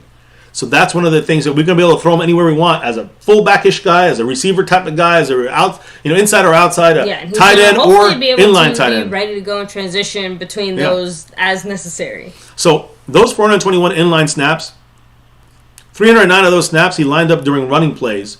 Zone blocking experience, 112 snaps of zone blocking. Gap blocking experience, 180 snaps. What I'm trying to say is this guy is well-rounded. That's one of the big things the Cowboys do. That's one of the big reasons why the Cowboys decided to pick him up. Because he's not the best at catching. He's not the best at running. At blocking, I'm sorry. He's not the best at catching, not the best at blocking. He's not a one-trick pony in one spot. He can play all over the place. It's more about that he gives you he gets you snaps all over the field. And again, guys, he's very good at both of these things that the Cowboys want. A well-rounded guy. They don't want an extreme pass catcher. They don't want an extreme pass block. I mean, a blocker, a tight end blocker. So, they want a guy in the middle-ish. And Montana, again, not discounting your point at all, because they do feel like a reach from where we were picking them. But Cactus G said here in the chat, where we were drafting, basically every pick was going to feel like a reach, regardless. I can understand, because, again, remember, when you see a guy rated in the 4th round and we grab him in the 3rd round, I mean, it's the end of the 3rd round equals the beginning of the 4th round. I mean, it's the same thing. Especially when you get later in rounds, you get the comp picks. Now those 5th rounders turn to 6th rounders. Well, let me rephrase that. Anything that you see projected for the 6th round should probably be picked in the 6th round. I'm saying if you want to feel that it's not as much of a reach, that's where it kind of makes a little more sense. But sometimes it is a reach, like with that trade up there for Eric Scott Jr. It's funny because I can't remember. I think it was Azteca on the chat who said MCF, MCW. Like, how do you guys feel about it? And I'm like, I am still not really sure how I feel about it.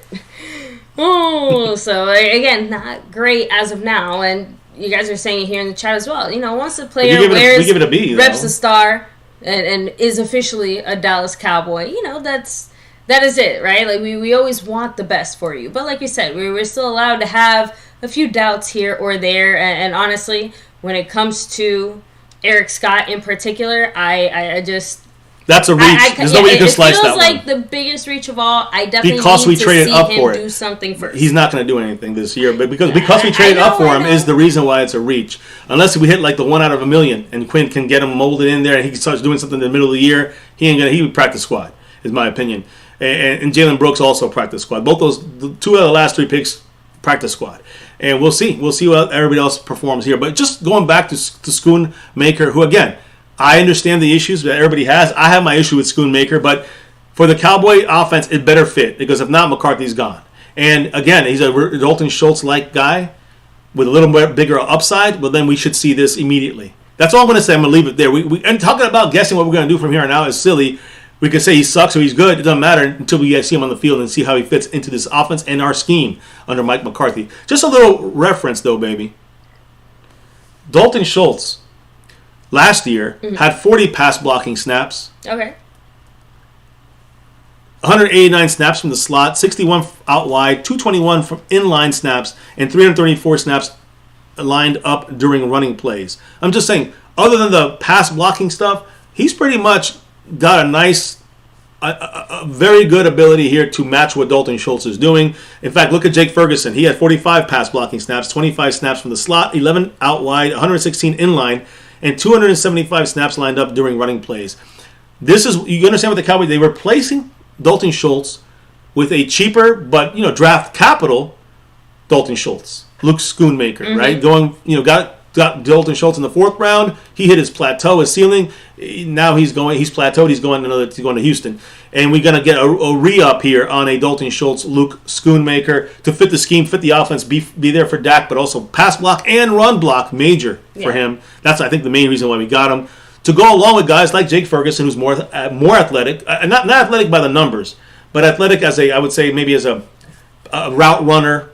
A receiver, pure receiver, he's a better, a Hendershot also, a better athletic route running receiver. But when it comes to athleticism as a whole, don't sleep on Luke Schoonmaker. He is I think he's in the top 30 in the last 35 years when it comes to an athletic tight end in the NFL, entering the draft. So again, not exactly the guy that we thought the Cowboys would end up going for, but again, not that early. Kind of touched on. I know, but you kind of touched on all these specific metrics that make him much more tempting for the Dallas Cowboys. For us specifically, like that's the thing. Other teams probably had him ranked a little bit differently based on their own situations as well. Yeah, and then I go out to the 3rd round here, real quick. The Marvin Overshown, Todd McShay, one of the big names on the with Mel Kiper Jr. and others that do these. These draft analysis. Todd McShay, guys, I think he's ESPN. His favorite pick for the Cowboys in this draft, out of this list, his favorite pick was the Marvin Overshown. I don't blame him. That's one of your favorite picks. It was my favorite pick. I kept calling it the Goldilocks pick. Well, he said basically that when you have a trickle-down situation impact for someone like Overshown, when you start getting guys inside linebacker. Cowboys got, of course, Micah in 2021, inside linebacker, and now he's in an edge rushing role where he got 26.5 sacks over 2 years. So having reliable options inside, stacked up, means Dallas now is free to move Parsons around, let him go after the passer off the edge or anywhere else really you want. And Leighton Vander Esch, who had a solid year last year, 90 tackles, Damone Clark, you even got Cox back there. This is, at the very least, depth is smart, according to Todd McClay. But the big things he sees about Overshown is that he has tremendous range. It jumps off the tape when you're watching him. He flies around the field, has enough quickness to spy quarterbacks, can cover tight ends and running backs. Again, this is all coming from, Todd McClay here. But he said that, Overshown has 50 games of experience under his belt, coming off an 89 tackle, 4 sack season. And he also said, quote, he's a bit of an inconsistent finisher, and improving his strength could unlock his potential as a pass rusher. I think he could develop into a starter. Again, third-round starter possibility there in DeMarvion Overshown. Now, I do want to say one thing, though, baby. The one thing I hear about Overshown, he's got to get better, is tackling. This guy's inconsistent. And finishing is a nice way of saying he can't tackle well. So Overshown's got to tackle better. That's his main thing he's got to work on. Hey, Dan Quinn, we know you can do this. We know you got this, Dan. So, hey, DQ has got it down for us. Now, flipping over real quick, the one last pick I wanted to, I'm skipping over Fehoko. I'm going to Awesome Richards there. All right. 5th round offensive lineman. What I'm seeing here, guys, right now, for the most part with him, and just quick little, I'm not happy about this pick too much. I want to see what he can do. I'm really just going to lay back and he's probably practice squad the first year, but let's see how he develops with Soliari, our offensive line coach. He's, again, overall, I'd say he's solid if he develops, if he turned that corner like everyone says he did with the Tar Heels last year. If that's the case, he continues, we got to steal. But that's a big if. So, when you look at him, guys, Awesome Richards, he has great lower body strength. He moves very well. Mm-hmm. Of course, we know he played left tackle. Yeah. But he also started at guard for one game and did well there. Now, he needs to be coached. He needs to be coached up. If he gets a little bit of coaching from Soliari, he can be someone in a year, can be that's maybe that future, left guard for us. Could be. It's a question mark. It's a 4th round, it's a 5th round pick. But if you develop him right over a year or so, hopefully Soliari can get him to be a solid left guard for us. Again, the one thing I'll say about him, he finishes ugly at times, but he has gone up against very good competition. Something we always talk about here in MCF.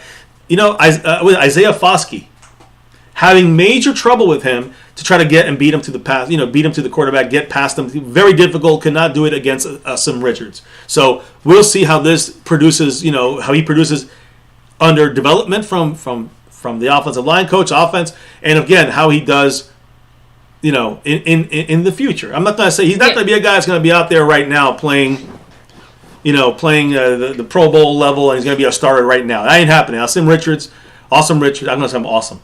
But Awesome Richards, he is a developmental guy. Next year, we can kind of take a look at him in a more serious way, maybe making a run in the starting lineup. We'll have to wait and see. So, that's it on my side, guys. I do want to go over a couple last things before we say goodnight, but maybe you have the keys to the chat. Yes. So a couple quick questions or thoughts from the chat since it's been a while. And of course, as I do that, everybody, if you haven't already, take a second to hit like, subscribe, hit that notification bell, follow us anywhere and everywhere at MyCowboysFamily.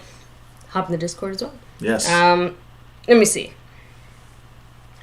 I guess we can do shout-outs and I was going to say, I'm going to do both here. Rolando Rodriguez, take it easy. Much love. Have a great night. Love. And no, we're going to have to just... we're trying to figure out if there is still a way that we can do any kind of Madden simulation and things like that. But as of now, the answer we keep getting back to is no. So as of now, they're kind of paused. We're trying to see if we are able to and allowed to do so. And as soon as we are, obviously we will. But in the meantime, we're kind of speculating on a few different ways we can still get that information or get some of those points across while we're on here. Yeah. So I'm just saying, because like that's the thing that sucks. You know, Madden was really good at showing us some of the tendencies of the teams, whether it's like our own possible tendencies or the other teams. And we showed this. We showed this multiple times. You know, we started. We honestly, I'm gonna take credit for this. We started this here on YouTube, the whole Madden simulation thing. We did it for 5.5 to 6 years. It has to come to a pause, and I don't know if we'll have it for the season. If we can, we will. But trust me, I loved it. I loved it too. But I think YouTube is they say you need some special authorization to live stream Madden. I don't know. Look, we ain't taking no chance with YouTube. We're just gonna follow the rules, and we'll have to bring you the content some other way. Maybe in a video format when I can edit it down and then talk over it. We'll see. We'll figure something out, guys. But either way, right now it's a pause. It's paused right now. Madden simulations. Yes. And let me see here. Let me see. Origuji, take it easy. Much love. Cactus G in the house. Choctaw Montana 808 representing. Much love. We have Christian E saying Darren Woodson was a linebacker in college. Maybe he could be another Darren. And a lot of people say that. I don't think he's going to be playing, safety. Let's not overblow these. Let's not overblow these things. But I'm just saying, I think he's going to be a guy that's more like, and that's what McClay said, a hunter like Donovan Wilson. And I said this day one. I said he's a cursed Donovan Wilson kind of pickup over Schoen, but probably playing it more at linebacker than at safety. Like right now, Donovan Wilson and the curse are playing it at the safety spot, and they're floating all over the place. Overshown will start at linebacker and float all over the place. Mm-hmm. That's what I think. That's what I'm hearing from Will McClay as far as a will linebacker to start off at. But he's going to be covering linebacker. He's going to be covering tight ends, receivers, which could be Chancey. He's not the best coverage guy, but his main role, I think, is every pick in this draft, pretty much. You look at these guys, it's about stopping the run or running the ball. Mozzie Smith stopping the run. Luke Schoonmaker, again, as a blocker, running the ball. DeMarion Overshown he got some talent in coverage, but it's about stopping the run with him. Viliami Fehoko, Junior Fehoko, also about stopping the run with him. Awesome Richards, he's about running the ball. You know what I mean? Like you guys getting this path here. Again, then we got running back Deuce Vaughn. Forget about Eric Scott; he should have been undrafted. Yeah. But Deuce Vaughn, he's running the ball. It's about running the ball in the West Coast offense. So guys, I just named you I already picked 6 guys. 6 guys that are specifically there to help run the ball or stop the run. It's all about the run this year in one way or the other, on offense or on defense, in the trenches or elsewhere, whether it's the tight end or it's a linebacker. It's about stopping the run or running the ball. So, no, sorry, I thought you were going to add a little bit more there real quick. So, let me see.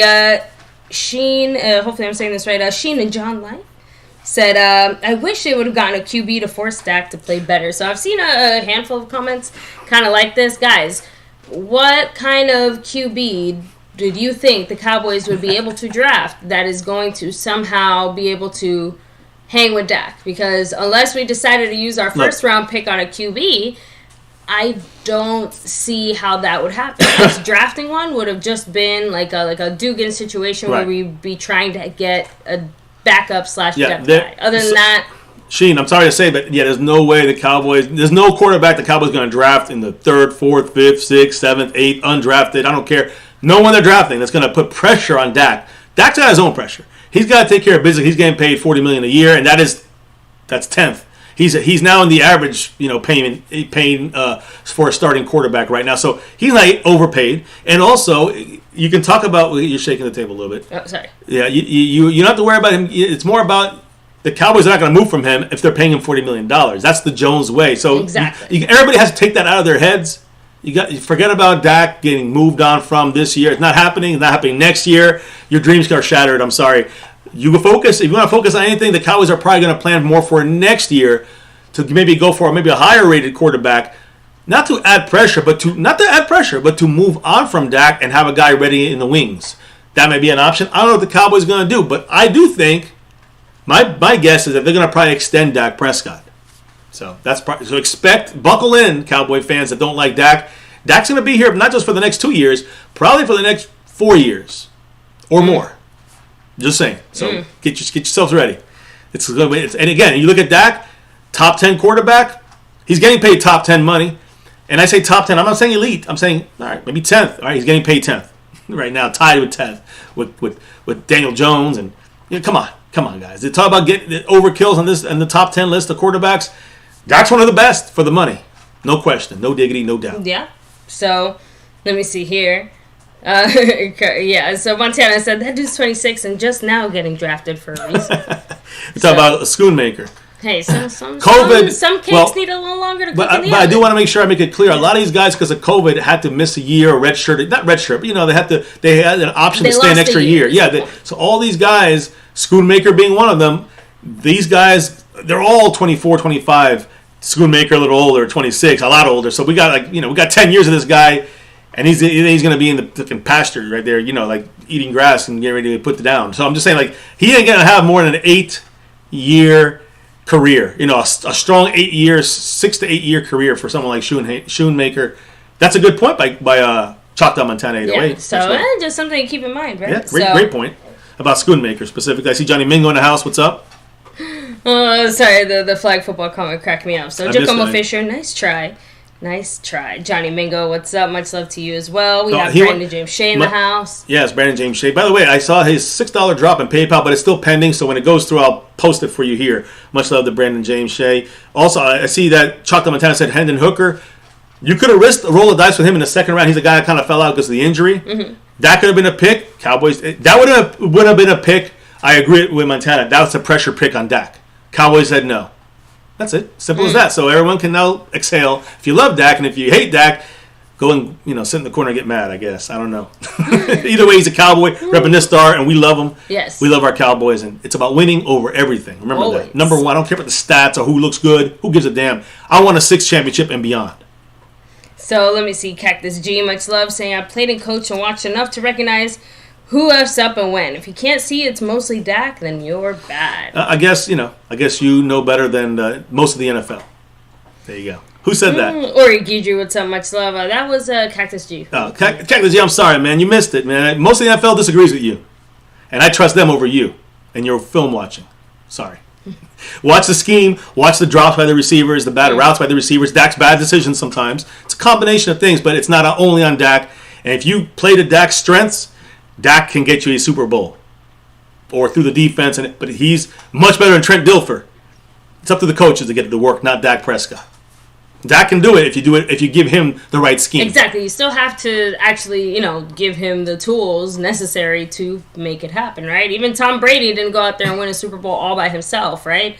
No one does it. No one does in the no, but it's about making sure to add the right pieces around him. And number one, in the scheme that fits. The scheme, yes, right? Especially for Dak Prescott, which the fact of reality are that Dak Prescott needs a little bit more help when it comes to the scheme to be able to be successful. You can't have Dak. See, that's the thing.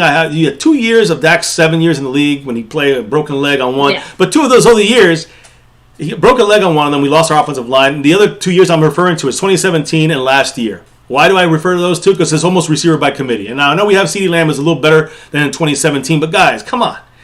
When you're not giving him other weapons around him, I mean, even Tom Brady will look bad. Even Mahomes won't look good as he is when you have less weapons. So it's silly to say that, it's all on Dak. That's idiotic, actually. To be smart about it, Cactus G, you want to actually say, okay, Dak made some poor decision-making issues. Sometimes he throws a bad pass like every quarterback. But you got to get a scheme that fits your $40 million quarterback, or else you're wasting the time. You're wasting his talent, his ability to get you to get wins, to play within a system that favors his skill set. Deal with that. You got to deal with it, my guy, or else you're going to be a very unhappy guy for the next 4 years when Dak's here as our quarterback, and you'll be cursing him all day, every game. Whether he wins or loses, I'm sure you hate him. So either way, you're not going to have fun with him because he will be here for at least 2 years, maybe 4, maybe more. And it's up to the coaches to get the plans and scheme and everything right along his needs, because that's how you do well in offense. You're gonna have to work with the quarterback. You can't force him to do things that either you can't do or limit his weapons, and then even can do it less, even harder for the quarterback to succeed when you have less weapons. So the Cowboys are getting better at maybe getting to that point. McCarthy West Coast offense, we shall see if that works for Dak. If it doesn't, then we can say it's getting closer. You know what I mean? Let me see. Sheehan and John Life. Hopefully I said that right. J Rock in the house. What's up? Much love. Hey, what's up? By the way, also, some people say about crunch time, like Cactus. You're wrong, man. The first 2-3 years of his career, and again, I'm saying this, that Lenahan used him better than at least for the first year. Did he use him overall better than Kellen Moore did? Because Dak was one of the best quarterbacks in his first 2 years of his career in Dallas. And remember, coming that back was with Kellen Moore holding him back. Yeah, no, baby, no. That's with that Scott Lenahan holding him back at the time. The first 2 years of his career, he had the receiver by committee in year 2. He was rookie in year 1. Yet somehow though, I think he had 14 comeback victories. I'm just saying, man. Chill out with the crunch time stuff. You don't know what you're talking about, brother. Sorry. Last couple of years haven't been great. Is that only on Dak? Of course not. Look, I'll leave you to defend Dak's honor there a little. It's not about more. defending Dak's honor. It's about the facts. It's facts. The facts are. I know, maybe, but that's what I'm trying to say. I'm trying to get the real, the info out there. People are just blinded by their hate, or they're blinded by they want to be right. That's silly to me. I just want to see the Cowboys win a Super Bowl, and that's with who we have now. We got to make it work with them. Stop bitching about spilled milk, and start thinking about how the Cowboys can work around Dak. If you have an issue with Dak, that's what it's about. So let me see here. Or are you going to keep losing every year? Justin Quarles, the Q-Man in the house as well. Much in love. the membership. Much love to the Q-Man. Yeah, Brandon James Shea, hello and hi. Or Guidry. Let me see Christian E. Drums and Cowboys, much love. So, and again, just lots of love for Overshown. Overall for Overshown. Yes. Good numbers on him. Again, got to get better at tackling. I'm not going to sugarcoat ish here, guys. Thomas Garrett, got to get better Cassidy, tackling. Thomas Beast Garrett in the Mode. house. Beast. Burn Bar, much love. Skeptical fan, of course, always saying skeptical. Drums and Cowboys. Let me see. Omari. We have Sergio Acosta in the house. Big Boss Man, 8 Crown 79, Cameron, Charles Brown. Everyone got subscribed. I hope you all subscribe to the channel. By the way, Skeptical Fan. Always staying in first place on the overall board for Skeptical Fan. Cactus, I do want to say, Zeke wasn't there. Dak had issues. Well, you're losing your best player on offense at the time, it seemed like. And remember, that was the year we didn't have any receivers for him until we got Amari in the middle of the year. And and that was in 2018, my fault on that. 2017 didn't have any help at all. But I just want to continue saying that the Cowboy coaching staff and Jason Garrett and Scott Lenahan in those first years never prepared Dak with life without Zeke.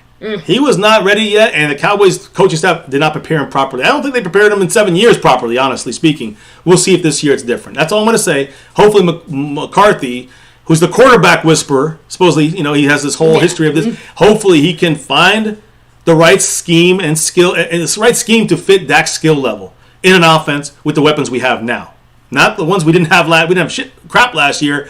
We let go of Mari Cooper and Cedric Wilson. All these guys dripped off. It makes a difference. So we'll see. We'll see how this year goes in the scheme of McCarthy, if it aligns with Dak Prescott. So let me see. Aztec, what's up? Much love to you. And yes, guys, again, not really sure how the Cowboys could replace Dak with a better quarterback at this moment in time. So. Yeah, at this moment, it's to be tough. So just accept it. Take your Dak pill and say, I'm swallowing my Dak pill. He's here for this year. He's here for next year. And hopefully win a Super Bowl because the coaches got not only the right players around them, but the right scheme around our team. It's not the Dak Cowboys. Remember that, Cactus G. It's the Dallas Cowboys. There's an offense, a defense, and a special teams on here with coaches. And front office ownership. And when I mention that front office ownership, there's always something that always pops to my mind, baby. Say bye for a second. It's the clown show. Mm-hmm. Remember that. That's the one key that most teams don't have. Anyways. Yeah, they might have taken off the noses, but we know they're still a little honky. I just saw a sighting, a clown show sighting. Man, we're bringing it back. It's been a while there. So, baby, I think that's all the shout-outs here. Yeah, because I shout out everybody here who's hanging with us. Guys, again, huge shout out to everybody here. Thank you so much for making our kind of our inaugural YouTube return stream, so to speak. Yes. Awesome, fun, exciting. Love to see some of the new kind of features that obviously weren't available Extra before. special thanks to Skeptical Fan, who's right now in first place, but he's the first person ever in our channel he was flexing it. to gift memberships. I think Texas Limes and Gary Stokes each got a membership. That's right. Bonus membership in the Navy Blue Crew. Hopefully you guys utilize them and use them, and the more you guys are in the chat, people be dropping memberships. You got to go grab them. If you get them, and they're usually I think you have to activate it so you can accept them. And if you do that, then you will you may get lucky and you get a free membership for a month, and then you go from there. If you want to keep going, you can do it. You can upgrade or you can drop out. Either way, it's a nice little bonus to share some of the perks here on My Cowboys Family when you're in the membership. So extra special thanks to the man leading the whole board this week so far, Skeptical Fan. Much appreciate him. Marco Sepian, 66 points, Route 66 on that stream, boss. Just tickling the green right there. And then the takeover on the other boards right now by this guy. The king of the Cash App, Jason Renfro. He's the king of the Cash App. He's also the sponsor of the week. Right below that 54, that Randy White 54 sponsor of the week, Jason Renfro as well. And he's also the Cash App leader as we speak right now. So leading the Cash App, trying to go back to back like who? Our 90s Cowboys. You know it. Yeah. So again, guys, seriously, can't thank you enough from the bottom of our hearts. Yes. We will be live again, tomorrow or Thursday. We'll see. Yeah, should be tomorrow. If not tomorrow, then 100 million 10% Thursday. But within the next we try to go every day. We're gonna get back into that routine once we get kind of things in order here. So we got some stuff going on here. It's been busy the last 2 days. Been busy. Transitionary period. That's why I said, guys, bear with us these next few kind of days and weeks as we kind of get back into, like I said, our normal regular MCF swing of things. And just so you guys know, the gift memberships, it can only be doing a live premiere, or a live stream. Just you can't do it when we're offline, but you can join the membership when we're not around. You can do that by hitting that join button. Make sure to go check it out. We have some awesome new perks. Thank you again to everybody here with us. But baby, why do we do? I think you all know why we do what we do here at My Cowboys Family. It's about that navy blue, that silver too, and that star over everything. I do recall something. I kind of recall that. Win, lose, or draw, good, bad, or ugly. Here on this channel, no sugarcoating. Here, we give you our true feelings, our true thoughts, and no matter what, in the end, it's about this star over everything, guys. Never forget, number one thing right here, almost 6 years and beyond. 6 and beyond here on YouTube, here on My Cowboys Family. Never forget the number one thing here, now and forever. As always, say it with us, say it loud. Go Cowboys! Let's get that 6 and beyond. Much love to everybody in the chat, dropping that knowledge all night long. Much love, extra special love to everybody in the memberships. Everybody dropping, getting the gifted membership from Skeptical Fan, Cash Apps, drops, everything, guys. All of you guys here chatting in the chat as well. Hit like, subscribing, sharing. Yes, sharing it out. Right? Knowledge in the chat, love from above. Can't do this without that combination. Thank you all as we get a new branding, a new rebirth here of our Dallas Cowboy YouTube channel, My Cowboys Family. MCW, myself, MCF. Thank you all for joining us for another one, baby. It is time to clock out and drop out of here officially for the night before we can relock, reload, and get ready for another show tomorrow or Thursday, baby. What do we got to do here before we drop out of this stream for the night? We got to drop the beat. Yeah! Much love. The song's back. We're back. It feels normal again, right, guys? Feels good. See? Thank you all. Seriously, can't do this without you all. We'll be back again either tomorrow or Thursday for another one. All news, info, and updates. You know what we do here on My Cowboys Family. And guys, as always, here before we can officially say goodnight, baby, and we dropped the beat already, right? The beat's been dropped. MCF's Cowboy Chat in the books. You see the whole draft class? We talked about it all of it. McClay got it together. Now we got to get the coaches to get it fit on the field. Guys, once again here, can't do this without you guys. Never forget the number one thing right here, My Cowboys Family, here now and forever. You know the deal. Everybody stay safe. Much love to all. We'll see you back here for another one in a day or two, tomorrow or the next day, guys. But before we, again, as always, never ever forget the number one thing right here, My Cowboys Family. Go Cowboys!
Monk on the beat.